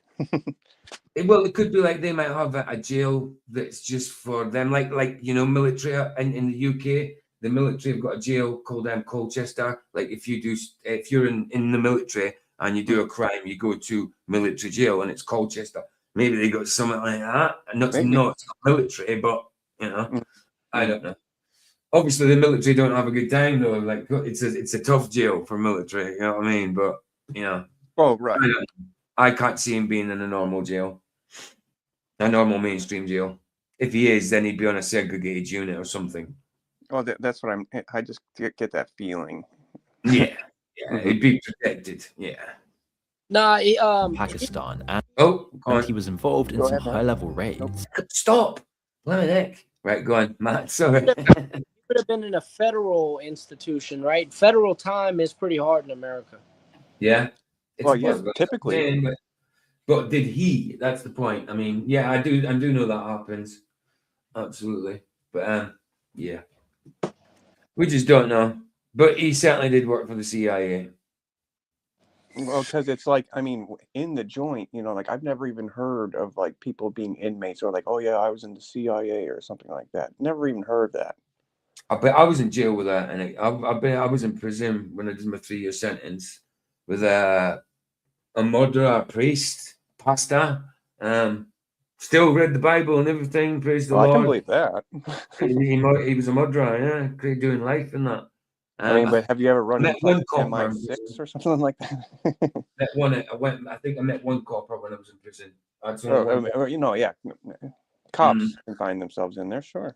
Oh, definitely. But I mean, when cops go to prison, they go on protection straight away. They go on protection usually. But you know, I've seen one cop in jail. He wasn't on protection, but he did go through a hard time. There's absolutely no doubt that he was in deep. At one of the sites, they found Abu Zubaydah, which is the guy he went to prison over building a bomb. He then tries to escape across the rooftops and was shot but kept alive. Then came the offer that would define the rest of John's life. CIA officials approached him and 13 other officers about being trained in enhanced interrogation techniques. On Carlos Watson's show, he explained how that panned out pretty much like the movie scene you can imagine it as. Well, I was one of 14 people asked if I wanted to be trained in the use of what they called enhanced interrogation. So your dad, Matthew? Yes, that's my father-in-law. Hey, how you doing, Matthew? Matthew's father-in-law, not for Matthew. Hey, Cheers, Dad. DJ, this is a true descendant of Colin Young, a true Scotsman. Nice, love it, fantastic. What's your tartan? Do you wear your tartan? Say Aberdeen. He's from Aberdeen. Yeah, Really? Oh, that's where I'm from. That's where I was born. Aberdeen. that's where he's from. Oh, cool. That's where I'm born from. That's where I was born. Fantastic. Good to meet you, man. He was my great grandfather. Excellent. That's fantastic, man. That's great. And it's a small world, even though you're all the way over there, man. It's a small world, really. Even though it's big and flat. Bless you, man. Right on. Had to get that bit in. Interrogation techniques. I was the only one of the 14 who said no. Besides being immoral and unethical. Nice one, Matthew. He was cool, man. He was cool. Yeah, man, he's a music man, dude. He's you'd really like he's got a magnanimous personality. He's really cool. Excellent. Fantastic, bro. Well, he seems to be very caring. Can just Definitely. tell us as soon as he spoke. Yeah. Great. I thought it was illegal. It was illegal. A colleague who happened to be a psychiatrist pulled him aside. He said to me one day, buddy, you know they call you the human rights guy behind your back. And I said, yeah, I know. And he said, you know, that's not a compliment, right? And I said, Steve, I'm right and they're wrong. And I'm comfortable with my position. One of his more senior mentors was far more blunt, allegedly telling him, First of all, let's call a spade a spade. This is on Joe Rogan, isn't it? You can tell by the background. He said, this is a torture program and somebody's going to go to prison. Do you want to go to prison? So you can imagine the stakes you're subjected to as a high-ranking CIA officer. It's simply not normal. You're in the thick of 9/11, the Iraq War, and now a notorious torture program. On the Joe Rogan Experience, John lays out what those techniques actually were. They strip you naked. They chain you to an eye bolt in the ceiling, so you can't lay or kneel or sit or anything. You can't get comfortable in any way. They chill the cell to 50 degrees Fahrenheit, and then every hour somebody comes in and throws a bucket of ice water on you. And that's going We tunnel. killed people with that technique. It's hard. I've heard of these stories in which the the truth. Yeah. Interrogation tactics. No, yeah, it was awful what they were doing. Like the water torture thing, you know, like a water drip on your head. People would think like one drip of water every 10 seconds or something wouldn't harm you, but after a while, it drives you crazy. No, it wears on you and in a hurry. Drives you crazy. And it'll hurt because it'll get tender after a while, that spot. No, it'll drip straight through your skull eventually. Yeah, absolutely. Water's powerful, especially if you put some pressure behind it. Yeah, unfortunately, I don't believe in torture, right? No, of course not. No, I don't think I could ever torture someone, right? I think I could kill people. Like, yeah, of course, you'd have to kill someone in a defensive situation if it's them or you, and that's it. Of course, but torturing is a different thing. People take pleasure in that. I wouldn't take pleasure in what I was doing. No way. Well, and it's like torture doesn't derive, the truth from people. No. It usually just, derives the answer they want. Right. And that's, it's terrible. Yeah. Send them to God, like send them to God and let God sort them out, kind of thing. But I would never torture anyone. No way. Amen, bro. Definitely not. Actually stopped during a waterboarding session, and the doctor revived him just so he could be tortured more. Then in December 2007, his career was about to detonate when Brian Ross at ABC News contacted him, where he discusses this moment with Joe Rogan. So I called Brian Ross. I said, I'll give you your interview. And I decided that whatever he was going to ask me, and he never told me in advance what he was going to ask me, I was just going to tell the truth. And I said 3 things in that interview. Does that mean the truth? A good bit of the truth with some lies. I think that's what it means.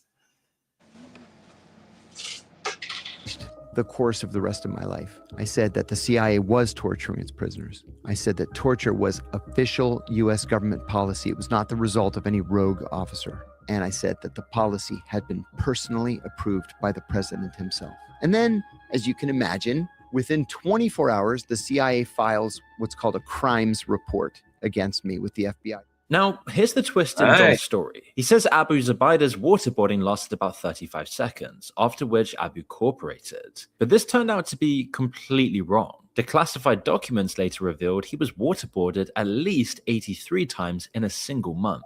It was much worse than John said. It was brutal, painful, horrific, not quick and easy. So, as a whistleblower from within the CIA, that's a bad look. As he says, waterboarding happened, but it wasn't that bad as far as waterboarding goes. I mean, that's a different type, where they put cloth over your face and keep pouring water over your mouth so you can't breathe. Look, as he says, and little gusts of breath through the little, spaces. But it's awful, man. That's awful. You know what's sad, PJ? It's that all of these men that are doing this to alleged political terrorists are actually doing it to their wives, because these men are cowards, bro. You don't do that to another man. No, you don't. No, it's horrid. It's horrid, man. It's disgusting. Like, I can imagine what that feels like. I mean, I've had a wet cloth over my face and tried to breathe through it, just a damp cloth. And I know what that's like. You know what I mean? And that's getting consistently poured water over the top. No, it's awful. Awful. Waterboarding happened, but it wasn't that bad as far as waterboarding goes. His excuse was that the CIA fed him disinformation internally, which the CIA dismissed. So to some, it looked like he delivered a soft version of the torture. CIA fed them disinformation intentionally. So you're working for some place that tells you to lie with a bit of truth here and there, do these deceitful things, but yet you can't trust the people you're working for because they're lying to you too. I don't buy that. I don't buy that, because if you're in the CIA, you are not willingly ignorant. You're bright enough to be smart enough to not be ignorant.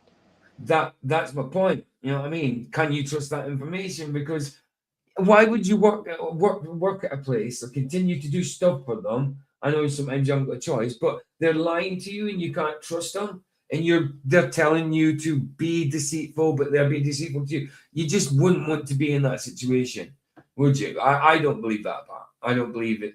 I mean, they're probably lied to individually by individuals, but about missions and information, I don't think so. I don't think so. And they're specially selected, like you said, Matthew. They're specially selected, so they're not stupid people. Well, it's just really weird how he admitted that there was waterboarding at Guantanamo, but then the severity of it with that one guy, he got kind of caught lying about. Yeah. If you're going to tell the truth, go the whole way. I mean, right? How are you going to be wrong about that? Right, you got waterboarded once, he said, or twice, and he said 83 times. That's a big difference. I know. Program to the public before it fully leaked. And he barely mentions this at all. He said this on the Joe Rogan Experience. That's the worst part of this. No, none of it was effective. There are basically two outcomes. He was either an unwitting propagandist or a victim of a CIA internal deception. Yeah. But the whole feud was real and escalated when he took on John Brennan, the CIA director at the time. Brennan immediately sends a memo to Eric Holder, the new attorney general, and says, talking about me, charge him with espionage. And Holder writes back, we got these memos in Discovery when I went to trial. That's what he's meant to be doing, isn't it? But not in his own country, I suppose. Oh, nuts. Holder writes back and says, my people don't think he committed espionage. And then Brennan writes back and says, charge him anyway and make him defend himself. And when John talks about Brennan, he describes an apparatus. Make him defend himself. Sure, I thought everybody was entitled to, even if you couldn't afford it, one will be appointed for you, a solicitor, a lawyer. What do you mean, make him defend himself? Surely they can't make him defend himself. Right, they can't make him defend himself, but they can make him retain a lawyer, right? Yeah. Defend, like, even if because if you die in the popular opinion of the populace, you die. Yeah. Right. So even the accusations in the news, like I don't know, bro. You understand what I'm trying to say? I do, man. When there's truth mixed in with deceit, we can discern certain parts of the truth. You know what I mean? We can discern a lot of deception, but there's parts you just don't know yet. You know what I mean? I get it, bro. It's it's like, I mean, is the CIA kind of like that though? Absolutely. Yeah. So it's like, even if he was telling the truth about the waterboarding and even the amount of times, let's say, the CIA itself, let's say if they are trying to throw him under the bus, we'll be like, well, yeah, we'll admit to waterboarding, but we're going to say it was way worse. And that way it'll still make him look like a liar. Right. Maybe. I don't know. Yeah, I mean, it's possible the CIA have been infiltrated by a foreign government here in the United States. That's true too. That's true also. That's true also. Yeah. Where they're all guilty of espionage. Right. Mm-hmm. Killing that functioned much like a weekly staff meeting. John Brennan had the Tuesday morning kill list meetings because the tech got sophisticated enough that you could just write up a list of people that you want to kill that week. And you dish out the assignments. The teams go out, they kill everybody that's on the list, and then they meet next Tuesday and get that kill list. On the diary of a CEO, he put the human cost on this whole experience, which obviously tore him and his family apart. So they arrested me, charged me with 5 felonies, including 3 counts of espionage. Espionage can be a death penalty case. Yeah, go on. Charged me with espionage. They waited until I went bankrupt 10 months later with $2 million in legal fees. And then they dropped the espionage charges. So that's why he went to prison, and he said that it was terrible for him. You think you can step back into your life again, and you can't. Go on, Matthew. Did they say he went to prison because he went bankrupt? No, he went to prison for espionage, didn't he? No, they said they dropped the espionage charges. Oh, sorry, I was looking at some of my phone. Let's go back. Double back. Yeah, let's watch that again. How far? 10, 20? 10, 15, 20 seconds? 20 With 5 felonies, including 3 counts of espionage. Espionage can be a death penalty case. Charged me with espionage. They waited until I went bankrupt 10 months later with $2 million in legal wait fees. till he's bankrupt. And then they dropped the espionage charges. So that's why he went to prison, and he said that it was terrible for him. You think you can step? Hold on. So he said he was charged with 3 counts of espionage, and those were, but he had 5 charges. So he went to prison. They waited till he was bankrupt, but he didn't go to prison because he was bankrupt. So it must have been because of the other 2 He charges. didn't go to prison charged with espionage. He went to prison charged with one of 2 things. He said there were 5 charges. 3 of them were. Yeah, but he got the espionage dropped though. Yeah. So there was 2 charges left. Yeah. So what were those charges though? I don't know. But Back listen into your life again. That's what I'm trying to do. to the narrator, what he says. They waited until I went bankrupt 10 months later with $2 million in legal fees. And then they dropped the espionage charges. So that's why he went to prison, and he said that it was terrible for him. You think you can step back into your life again, and you can't. Your life is never going to be the same. Because you're not the same. You know, everybody. That's why he went to prison. You can't go to prison for being bankrupt. I love giving you a bone, PJ, because you don't let go.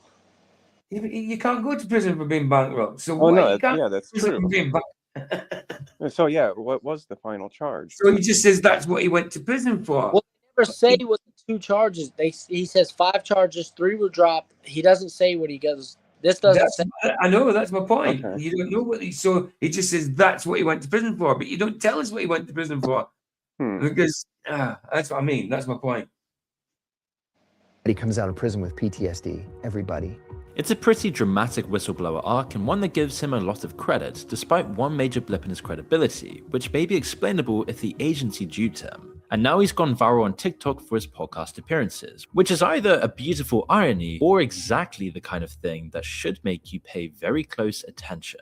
On the Diary of a CEO, Stephen Bartlett asked him directly whether the CIA has a podcasting strategy. Now, you can probably imagine what the response might be here. I mean, the CIA has been influencing the media since Operation Mockingbird all the way back in the 50s. Most shocking was when the New York Times published a massive investigation that revealed the Pentagon had recruited over 75 retired military officers to appear on every major TV network, all as quote-unquote independent military analysts. Internal Pentagon documents called them message force multipliers. They were given classified briefings, talking points, and free trips to Iraq. Many of them worked simultaneously for military contractors who profited from the wars they endorsed on air. That program ran from 2002 to 2008 across Fox, CNN, NBC, CBS, and ABC. It was called Psyops on Steroids by one of its own participants. And when it was exposed, not a single network covered this. In fact, there was a near total media blackout on a story about the media. So John naturally couldn't deny this question. Do you think the CIA have a strategy for podcasters and for podcasting? I think yes, now they do. It took them a little while to get current, but just like they over time developed a strategy with Hollywood, sure, they're developing a strategy with podcasters. You know, it was only in the last 10 years that the CIA opened a branch within the Office of Public Affairs whose job it is solely to liaise with Hollywood studios. Then he was asked about Andrew Bustamante, another ex-CIA officer who's become a media phenomenon, and gave another motive. Andrew Bustamante has really made a handsome living out of selling his experience. Yeah. And he's on every podcast. Yeah. And that's true. Andrew is everywhere. But it's a bit of a slip if John thinks people aren't going to eventually file him into the same category. So we asked John to discuss why the CIA is clearly targeting the podcast circuit. And surprisingly, he gave an honest response that is part of the agency's media strategy and a lucrative side hustle for retired spies. He said he's often asked to comment on Fox News and admits that podcasting has become a career outlet where personal branding and delivery matter just as much in any other content creation niche. But I think you are correct in your assumption that it's really about self-branding. We're in a new media world, a new media landscape, where it's all about podcasting. And there's significant money at stake here through advertising. And so there are a lot of CIA people. I'm thinking of, Andrew Bustamante being probably the leading one who's out there making money on his CIA career. So, plea deal. The plea deal was initially charged with Espionage Act. He accepted a plea deal to one count of violating Intelligence Identities Protection Act to avoid longer sentences. So he got 30 months for one charge. But yeah, espionage. So, what foreign he got that country dropped. was he doing this for then? he got the Espionage Act dropped. It was a plea bargain. They'll drop the espionage if he pleads guilty to Intelligence and Identities Protection Act, whatever charge is called. Okay, I get it. I get it. Mm-hmm. So so it says, it doesn't say two charges there. It just says that, but it might have been two counts of that. But he got 30 months for that anyway. So he didn't do too long. I mean, no, did 2.5 years. Well, if he did do that, good on him. Yeah. Baker, and there are others, myself included. And, sometimes it leads to something else. I'm on Fox News all the time. I used to be on CNN a lot, MSNBC occasionally. No more. See him sniggering himself. What are you laughing at? DJ, you want to see something cool? Go on. Show me. You might want to censor me right now, right? Because really? Is that pina colada? Yeah, this is a fertility god. Yeah, but is it pina colada? Is it a penis? Yeah. It's. You might. It's. Does it look like a penis? Like. Yes. Right. Okay. Why do you have it? Oh no, my granny used to have a keyring with a monkey where you moved the hand and it was wanking.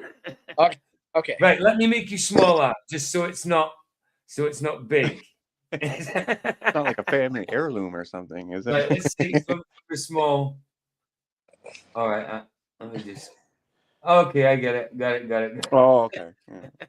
That's a mushroom. That's a mushroom, man. Why has he got a mushroom attached to his body, man? That's just a long mushroom. You know what I mean? They can't say it's nudity because it's a blooming ornament. You know what I mean? Yeah. Almost strictly Fox, but that's kind of the goal of all of these guys. We'll see. It's Let's all see if I about get self. banned now.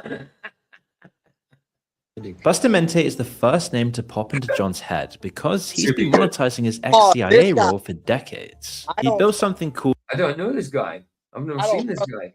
Oh, I don't trust that guy. Yeah, he doesn't look trustworthy. Yeah, I've seen him a few Sorry. times. I don't trust him. Yeah. Yeah, he doesn't look trustworthy. I mean, I'm judging a book by its cover there, but sorry. That's And, the go ahead, Matt. I, the Lord Jesus Christ, came in the flesh. I Amen. do not trust that guy. Fair play. Yeah, So me neither. his name is Andrew Bustamante. And no, but what that other guy was saying just a little bit ago, where it's like it's all about media or social media now, where he's right about that. Because like years ago, before the internet, the CIA was trying to get their hands all up in news networks. Yeah, CNN, CBS, whatever. Wow. Like they had, their operatives, whether they were in the CIA or working for them, all up in that stuff. But once things started shifting away from that towards podcasts, of course, they're going to conform accordingly. Do you think these guys that are talking on the podcast are ex-CIA, or are they, I don't know, representatives for the person? And they still could be, or like a guy like this, I think, could still be actual CIA in a way. I think so. But I think and pretending that he's not. PJ, you know what I know they are? They are familiar spirits, bro. There's only two. There's only two spirits in the world: the spirit that comes from heaven and the spirit that's already in the earth. Christ and Antichrist. And the spirits know who they are. That is a thing. Absolutely. I mean, they're certainly not of any good. I know that. Well, and it's like in this guy, he never mentions Jesus. That's for sure. Right.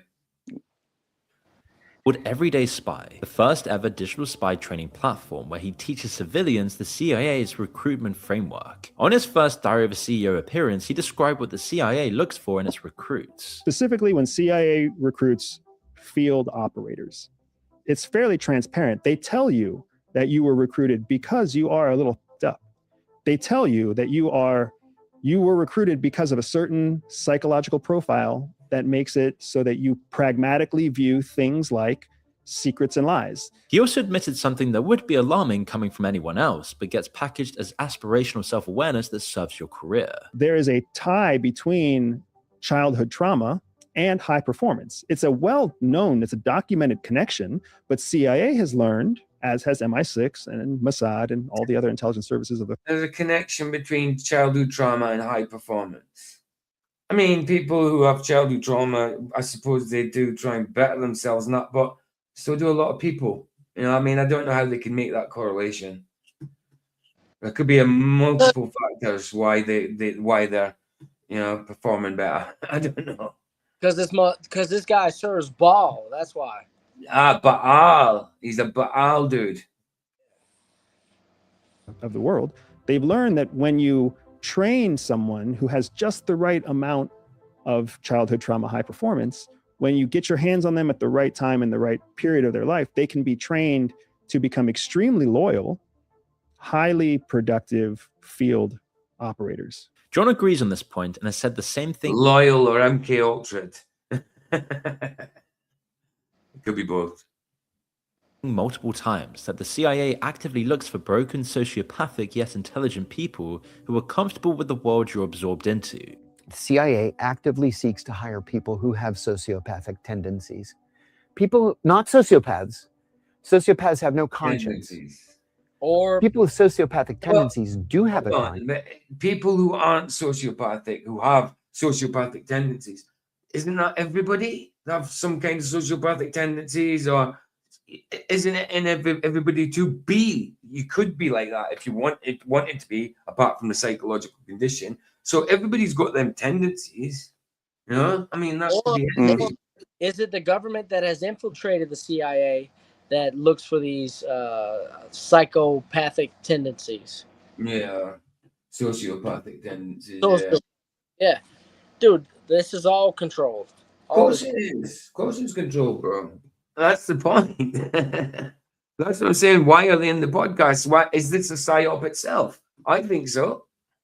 They're not just whistleblowing. They're not doing whistleblowing because they think, oh, what I was doing in the past it's corrupt. I shouldn't have been doing that. I shouldn't have been deceiving people. I'm going to whistleblow. But I'm going to withhold this. I'm telling this and I'll withhold. No, it's got to be part of an operation.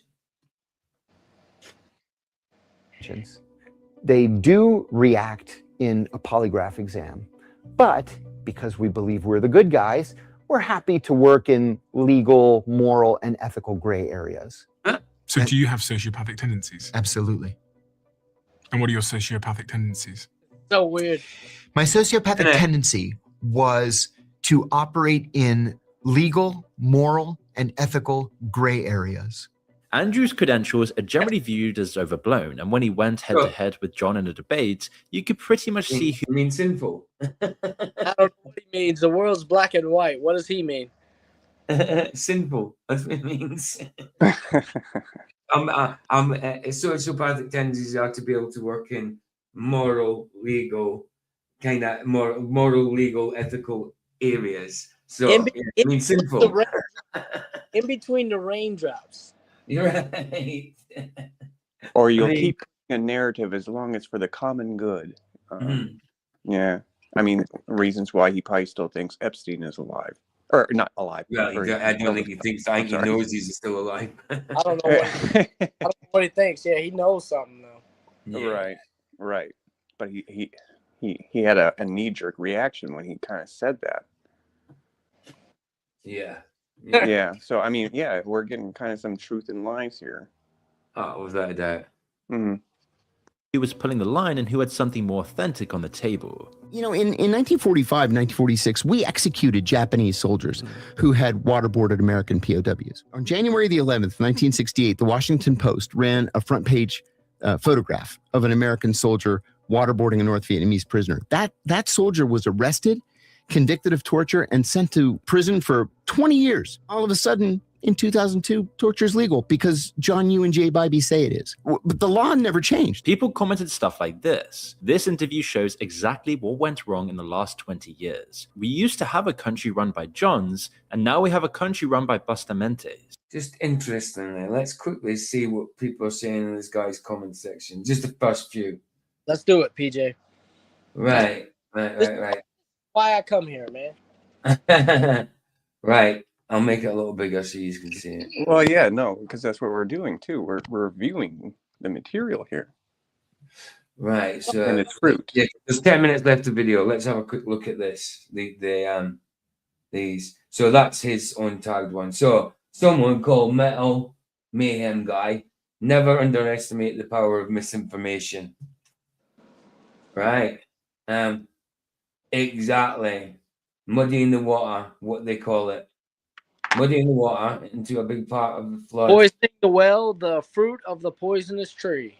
Absolutely. So muddying the water, also a big part of when they flood the zone. They both are tools in a tool shed, and these tools are all interchangeable and become more effective when used as one. The top intellectual people on earth, given trillions upon trillions with the power of everything in a person's needs or wants, all that over many decades, the power they wield is incomprehensible to us peasants. Yeah, it's not incomprehensible as Christ power. That's for sure. Can't imagine why they're pushing so hard. Right, I'm not going to go through. I just want to look at the main comments rather than going into the replies, because that'd take forever. Because this guy's got millions probably. So that was it. Hold on, let's go back again. Well, and it's like with what Matt was saying earlier, like what spirit they're of. Like that Antichrist spirit, for example, it's a spirit of desperation. They are desperate, and when you're in line with that spirit, yeah, it's not much of a mystery why they behave that way. So this guy says these guys aren't former agents; they are just on the PR and marketing teams now. Yeah, I think this guy was in the CIA because there's books and all that. I mean, it seems like it. But it could be true for some of them. This could be true for some of them. Like I was just saying earlier, like, do you think they're agents or actually the people? Because I did just say that, didn't I? Kind of thing. Okay. Someone says, yes. Everything's effing compromised at this point. Yes. Man. Yes, PJ. Will you do it? They're trying to desensitize you to being spied on by the CIA. So when they bring it out with AI cameras everywhere, everyone will be like, what's new? That's a possibility, absolutely. I mean, they're trying to do all that. They've been trying to do that for a long time. I've always felt that Kekaku revealed pretty... That's what I just said earlier. Pretty common knowledge. I said what he said is common knowledge now. So this guy said exactly the same. AI aqua flood. Axa flood, whatever. I've always felt that Keku, that's John Keku, that guy we're talking about, revealed pretty common knowledge. Exactly what I said halfway through this stream. Moon is a CIA asset. Moon is the guy who made this video. It's his channel. It could be a thing. He's got 1 million odd. It's a possibility. He does do a lot of stories like this. I like him though. I like him. Right. Right. It's PR. Gives us something to talk about. Yeah. It's PR and recruitment. Once an agent, always an agent. That's what I'm saying. Also, the exit door is 6 feet under or a shallow pit, depending on the circumstances. That's what I was saying. Once they retire, they're not even retired, are they? Really? They're still operatives. You'd be called at any time. If they need an old man that's 90 years old, they're going to use an old man that's 90 years old.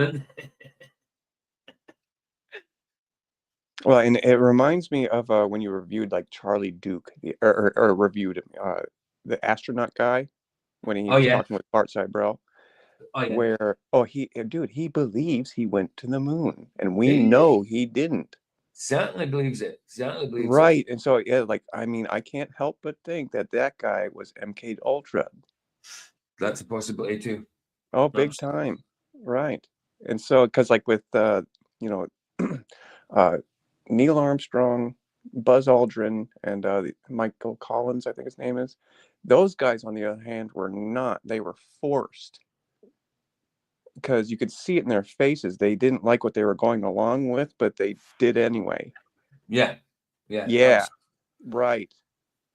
Absolutely. Someone said CIA. Right. We need to pretend to be gay. Dude, in the beginning of the video, come on, guys. CIA, exactly. That was the opening. That was the opening. Because the guy that John says the CIA wanted him to pretend to be gay. It's all psyop. The best thing to do is always be skeptical. Yeah, good advice. Yeah. Good advice. Anyone who worked for the CIA and sits down to tell you about the CIA still works for the CIA. Say people have got the same. I agree. I agree. There's no such thing as a former intel. Yeah, agreed. It's so obvious right in front of us. If the CIA did not want these people to talk, they wouldn't. Misdirection to control you guys' narrative. They are controlling the info that goes out. Looks like someone else is throwing the CIA under the bus. Take the eyes off. I agree. I agree. That is happening too. Definitely. Right, one more. The ultimate mass manipulation tactic isn't censorship, it's normalization. Yeah. The Metrics Floods podcast with pre-approved leaks to turn elite atrocities into passive entertainment. They sell you the illusion of awakening, so you never actually revolt. Are you truly awake? That's good observation. That's good observation. That's good. That'll do. We could be there forever. He's got probably thousands of comments. Let's see how many he has got comments. Well, and so often he's got 2,912. Just nail it. Yeah. I mean, so the first few comments kind of nailed it. You know what I mean? And I didn't even pick and choose. I just did them in order. Tevette said something that sounded real true. PJ, they are like the FPGE trolls, always active, even after having officially quit. Right, bro. Right. Hey, guys, next time. Oh, you off, Matthew? Yeah, I'm off. Oh, cheers. Yeah, God bless, brother. Bless you, brother. Thanks for being here, dude. Take care. Godspeed. Much love, man. God bless. Right, let's get this done. We'll go and do this film.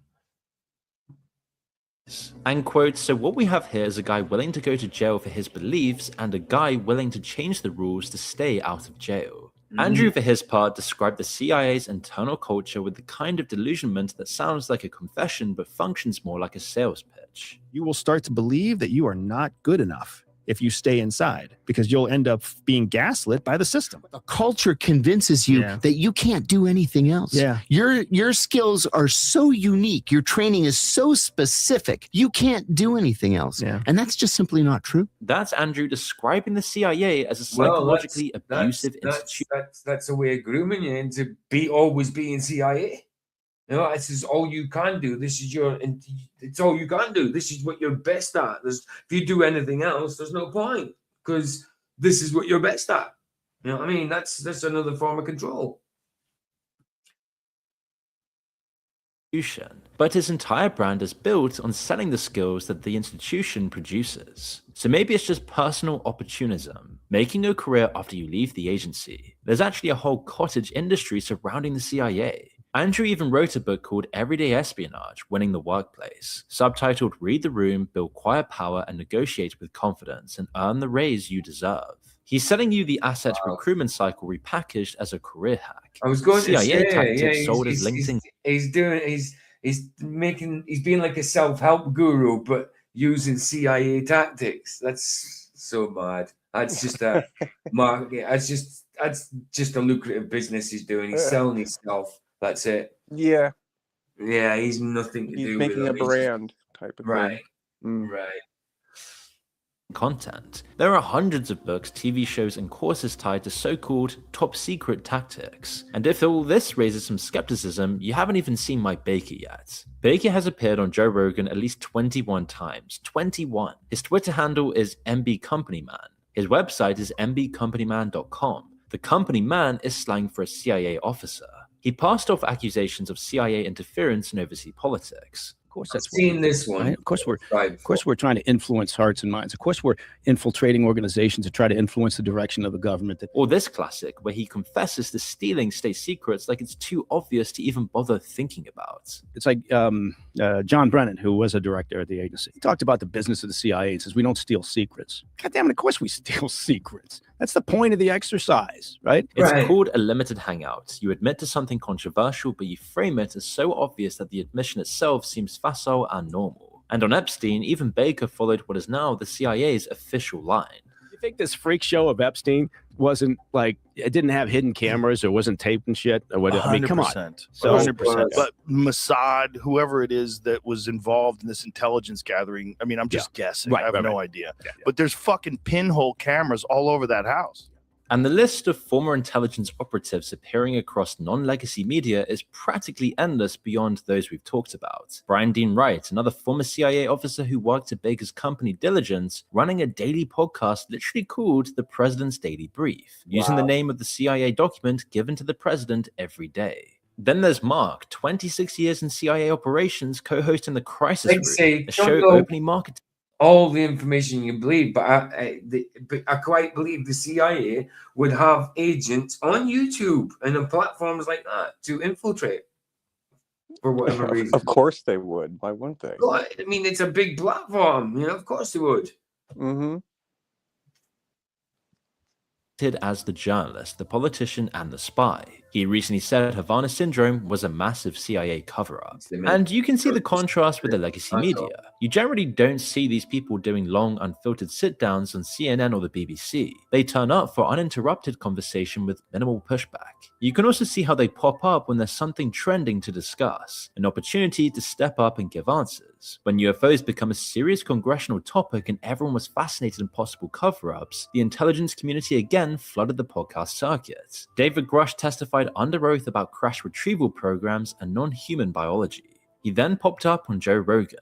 Luis Elizondo claimed the government possesses exotic material not made by humans, while the Pentagon denied he ever ran the program he says he led. He also popped up. If they're not made by humans, it must be made by fallen angels then.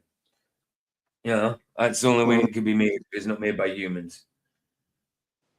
Up on Joe Rogan. People have a word for the more obvious CIA voices mixing in with the public discourse. They call them glowies. The term comes from Terry Davis, a schizophrenic computer programmer who created an entire operating system he claimed was dictated to him by God. In a 2017 YouTube video, he said CIA agents glow in the dark. See, CIA doesn't matter where you are, what you work in, some madhead will always use God as their reason for doing things.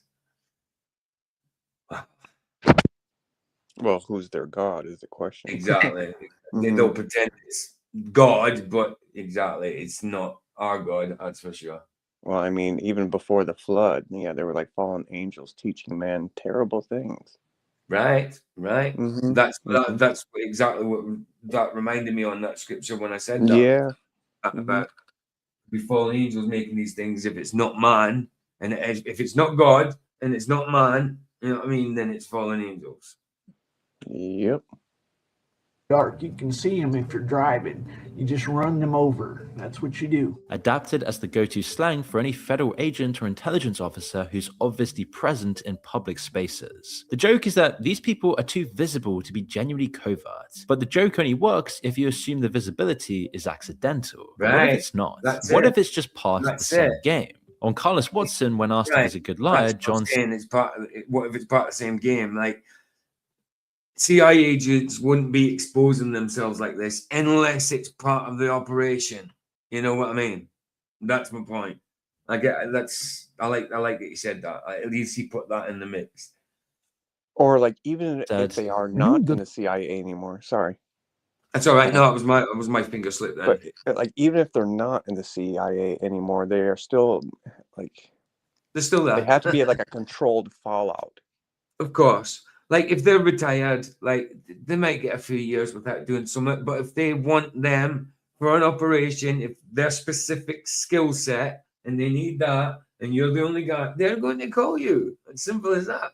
Well, and it's like, or their programming still kicks in. Like, oh, yeah, Epstein definitely killed himself. Don't question it for a second. I don't know. Liar? Madness. I think I am a good liar. Yeah. Why? There's no such thing as a good liar. Lies might be told well, but there's no such thing as a good liar. No, there's not. Why am I a good liar? Because deep down, I believe we're the good guys. And lying in service of my country was something that I became good at. You know, you at the CIA, you're So a you're trained. self-admitted liar, but you're good. You're a good guy. Okay. Makes sense to me. In his mind, maybe, but it's like, well, then if I were to ask him, if I were actually talking to him, I'm like, well, then how can I trust anything you say? Right, exactly. You couldn't. And what is he going to do? Lie to me? Yes. Like, oh no, you can, Derek. I'm like, no, I can't. You can trust me now. I'm not lying to you, obviously. Liar. And this is why the divorce rate's so high. It's the highest divorce rate of any entity in the US government. It's upwards of 80%. After prison, nobody would hire him. He was earning about $400 a week. The Russian state media outlet Sputnik approached him. He turned them down, and then 8 months later, with 5 children and no pension, he said yes. Why are you working with Russian state media? Oh, because I've got 5 kids and nobody's beating a path to my door to give me work. So he's only working people for who Russian state media. He's ex-CIA, and he's working for Russia. Yeah, okay. And he's not been placed there. Right. Okay, whatever.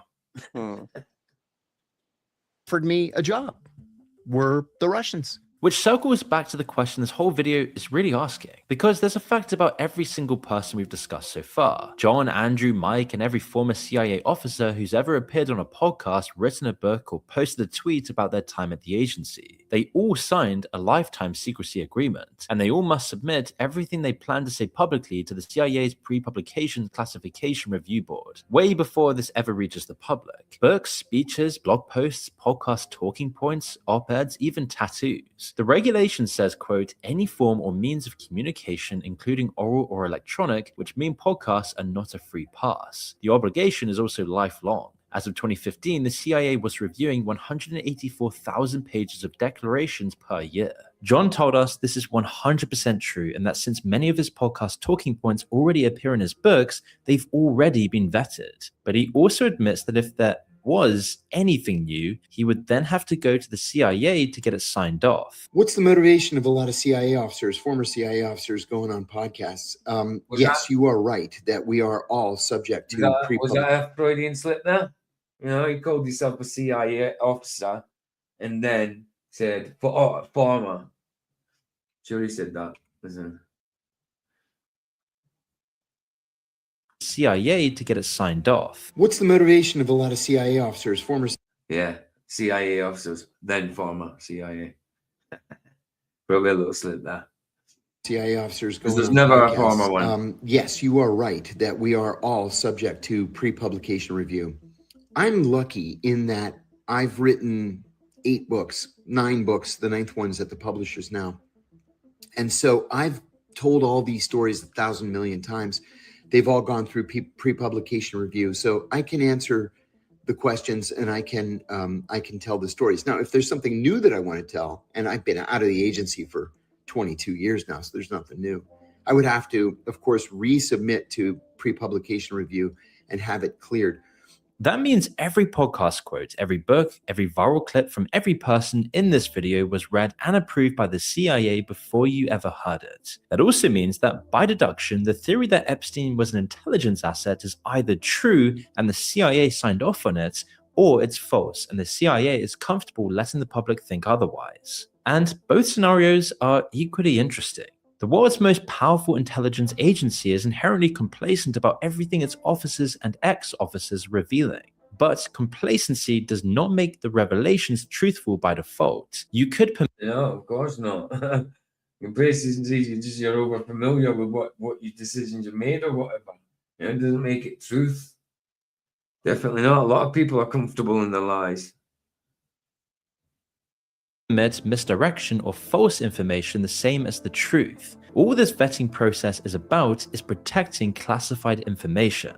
That means every podcast quote, every book, every viral clip from every person in this video was read and approved by the CIA before you ever heard it. So at the top, you've got the official PR layer. The CIA launched its own podcast, The Langley Files, in 2022. Director Burns said the purpose was to, quote, demystify a little bit of what we do. Below that, you've got friendly formers, Mike Baker, Andrew, who normalize CIA activity, run limited hangouts, make intelligence work sound like a fascinating career. See, they've got their fingers all over the place in things, you know.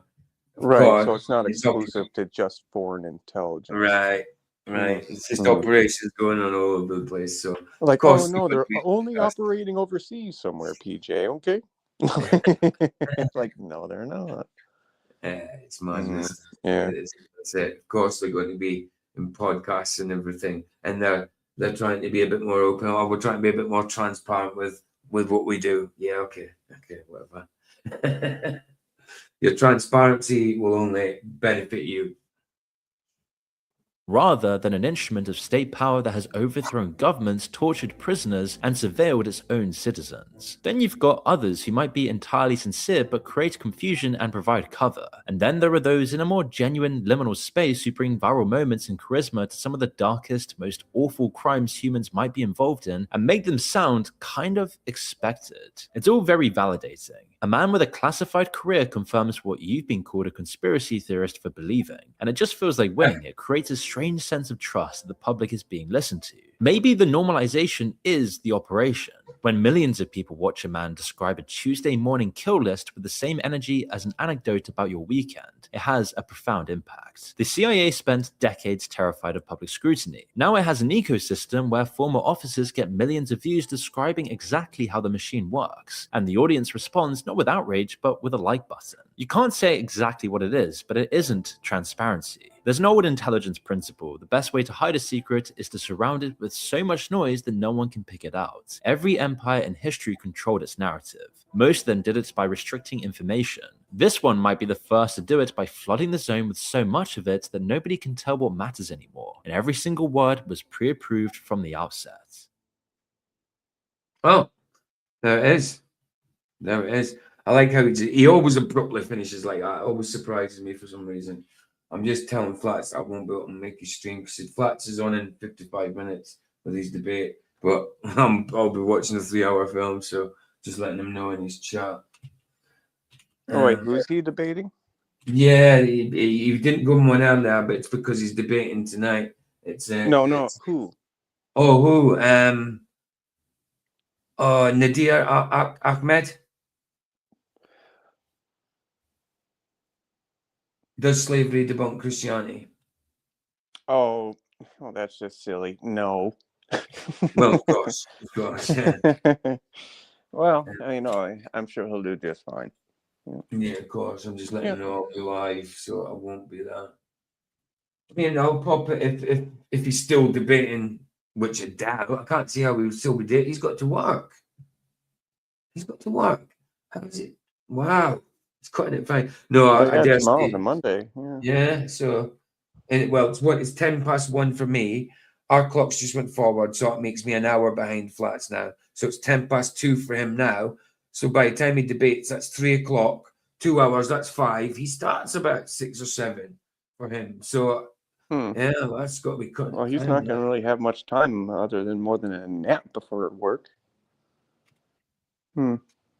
So well, I pray he'll have enough rest. Yeah. Amen. I'm just letting him. I'll be live when he goes live.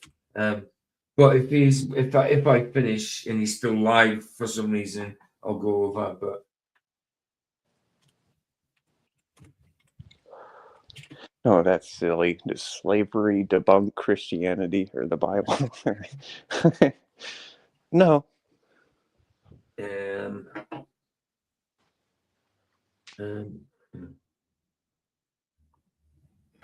Let's see. But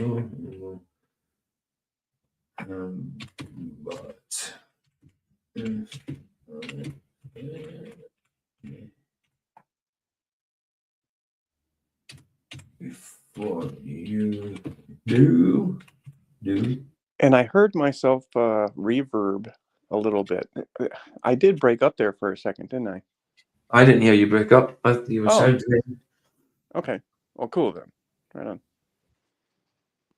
Right, right, I'll come over. Excellent. It's got to say, cool, done. No, on the poll. Close poll. Cool. Oh, the truth views there. Would make Jesus saying slavery is good and necessary. Your worldview would make Jesus saying slavery is good and necessary. Tell you what, I'm typing him out before he even bloody gets there. He's an ass. I hate Truth View's such an ass, man. I know it. But it's like he's also kind of one of those where it's like God does want him to receive Jesus as well, and no matter how much he kicks and bites and screams. But like he a thinks he's child got does, Jesus. like, he thinks he's got the right version of Jesus, though. right. No, He it's thinks like he's when good. Jesus said this, where he's like, he who sins is a slave to sin, right? I mean, imagine saying that. Imagine saying that above to and someone, beyond though. just the carnal. Yeah, imagine saying that to someone, though. Your worldview would make Jesus saying slavery is good unnecessary. That's just disgusting to say that. PJ should pull Cohen's live and be cool, like so. And the reality is, like, the truth view, he wants to remain a slave to say lying. Because it's what he loves to do. Yeah, what do you mean by Paul Cohen's? What do you mean by that, Johnny? Paul Cohen's and be cool like Salt? So I'm not cool like Salt? Salt's cooler than me? What the heck? What the heck, man? That's an insult, bro. I'm joking. Anyway. Well, I like Sov myself. I like Sov. I don't agree with him on a lot of stuff, but I like him. Right. Likewise. I mean, but there's just areas where, he is a believer, in my opinion, and though he's just not close. Like, he's not in the proximity type thing. Where, yeah, I mean, he still is kind of susceptible to, being pleasing to men over God. And I'm not even saying that to insult the man, because I love him. But it's true. Bongs. Oh, right. No, I smoke. No, I don't. No, I don't smoke bongs. I don't smoke bongs. I smoke them in joints. I don't smoke bongs. But I did when I was younger. I still could. But, if I smoked my weed like that, I would never get nothing out of my weed. Yeah, no. Bongs are not for me anymore. I mean, now and again, I'll have if someone set one out for me, you know what I mean? Harry's or whatever, fine. But I'm not going to waste my weed on bongs because it's too expensive. You know what I mean? Mm-hmm. It's not wasted. You still obviously get your thing off it, but it wouldn't last me any time. Like what you put in a bong is what I put in a spliff, sort of thing. So, like his two bongs, his two joints to me, which lasts me like probably 2-3 hours. You know what I mean? It's just the way you take it is different. But yeah, I used to do that. But that's just, to me, that's to get purely stoned. I don't smoke to get purely stoned. It's just a thing. It kind of relaxes me now, and it helps me with my feet pain, obviously. Right. Like, if you do it, it should be like more of a supplement. Yeah, I mean, I do get stoned off of it. I do get stoned not off of it, like the but whole my intention is not to get blasted on it all the time. Yeah, right. Because I smoke it that regularly. It doesn't get me blasted anyway. It's like smoking a cigarette to me now. But obviously, it's got the relaxing qualities that I get off it. I don't get stoned unless I haven't had a smoke for a few days, and then I go back to smoking. I just don't get stoned really. Not like you see some stoners with eyes half shut in the, I'm not like that. I don't like that. I don't get that stoned. But it's because I'm constantly smoking. Anyway. There is that too.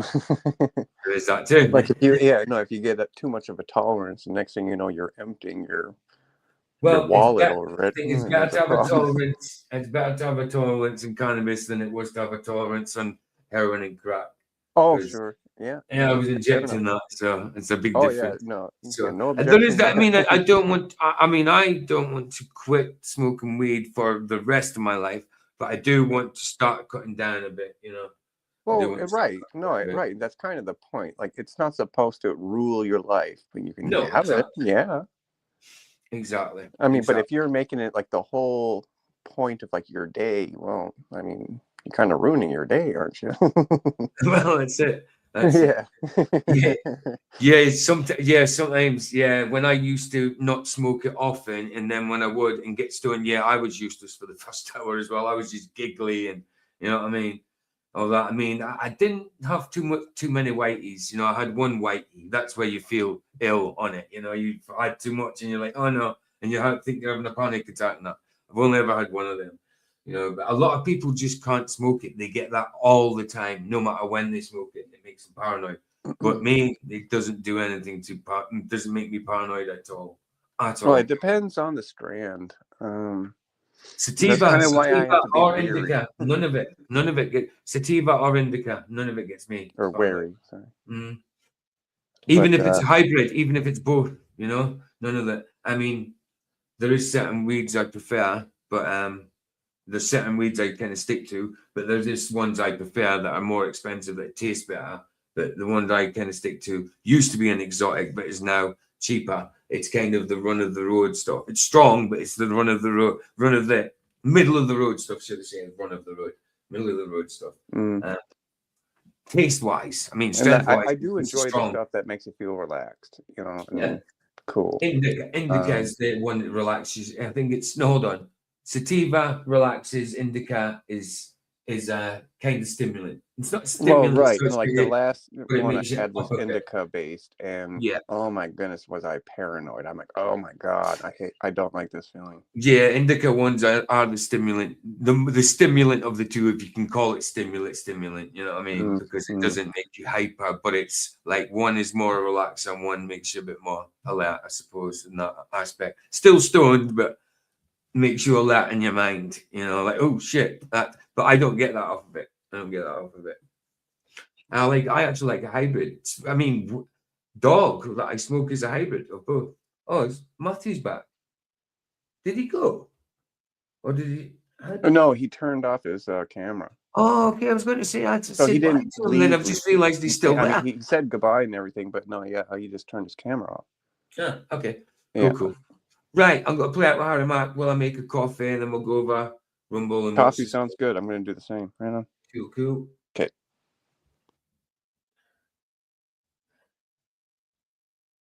Freestyling, working on their. It's actually Harry Mark reviewing one of his viewers' freestyles. Their craft at various levels, from beginner to advanced, and I want to hear from you guys. Same location, harrymacofficial.com/flowstatepod is where you send me your freestyles. We have one here. Can we run this? Let's do it. Tyler D sent this one in. Tyler D in the place to be. Let's check it out. Here we go. I feel like this needs energy. Cat, I'm walking in the room. I know it's about to get on me. They want to clown me like cast it's a catastrophe.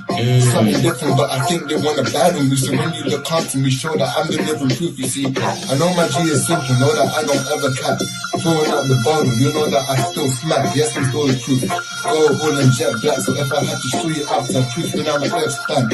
Never messing up my words, I call it deadly. Picking up the knife and I'm throwing like machete. I'ma do it like I'm good at every way I spit the truth proof. They done it now, you can post this up on YouTube. Alright, cool. You know I'm about to bless you too. I'm wrapping up my nose and snot like I was using a tissue. I mean it's simple, yo, I don't dish you. Then I had to show you I got proof inside my dental. You the mental, yo, my flow is still extension. Even though it didn't make sense, I always get it back again, but then I never give up. I had to switch the flow and show it. I am tough as a what? Had to really show you that boss. Even if I spit it, it's true and I ain't one for some. All right. Hell yeah, we drop a. Yo. All right, that was Tyler D. Shout out to Tyler D. Shout out to the homie as well on the side, throwing words and just generally being a great hype man. Yeah. I got excited before the rap started when he was like, I feel like this needs some energy. I was like, oh, hell yeah, here we go. He was definitely right. Yeah. But shout out to Tyler D. That was dope, man. Great to hear you. Yeah, I liked how you were going off the words. Was there a word thrown before tissue? I'm not sure. That was like the first one where I really plugged into that. His friend was throwing him words. I think, yeah, let me see. You said cat first. I feel like this makes energy. Cat, I'm walking in the room. I know it's about to get on me. They want to clown me like it's a catastrophe. Something different, but I think they want to battle me. So when you look onto me, show that I'm the living proof. You see, I know my G is simple. Know that I don't ever cap. Throwing out the bottle, you know that I still smack. Yes, it's bulletproof. Gold, wool, and jet black. So if I had to show you out some proof, then I'm an F-fan. Never messing up my words, I call it deadly. Picking up the knife and I'm full like machete. I'ma do it like I'm good at it. The way I spit the true proof. They done it now, you can post this up on YouTube. Tissue. Alright, cool. Okay, dope. Yeah. So then came tissue. Yeah, so it was cat and then it was cap. Okay. Okay, that was dope. And I like the cat bar was really strong. Yeah. Like when these cats try to battle, it's a catastrophe, something to that effect. That was really dope. That little alliteration thing. Taking the word and expanding it. That's something I also really enjoy doing. So that was cool to hear. And then I like too with cap, there was like an immediate free association to bottle, which is great. Like I can tell you working on your free association and how to expand on the words, not just use them verbatim, but turn them into something more unique and interesting. So that was really dope. And then with tissue as well, you did your thing with that. This is dope, man. Tissue to like, I think I might just bless you or something like yeah, that. Yeah, exactly. Yeah.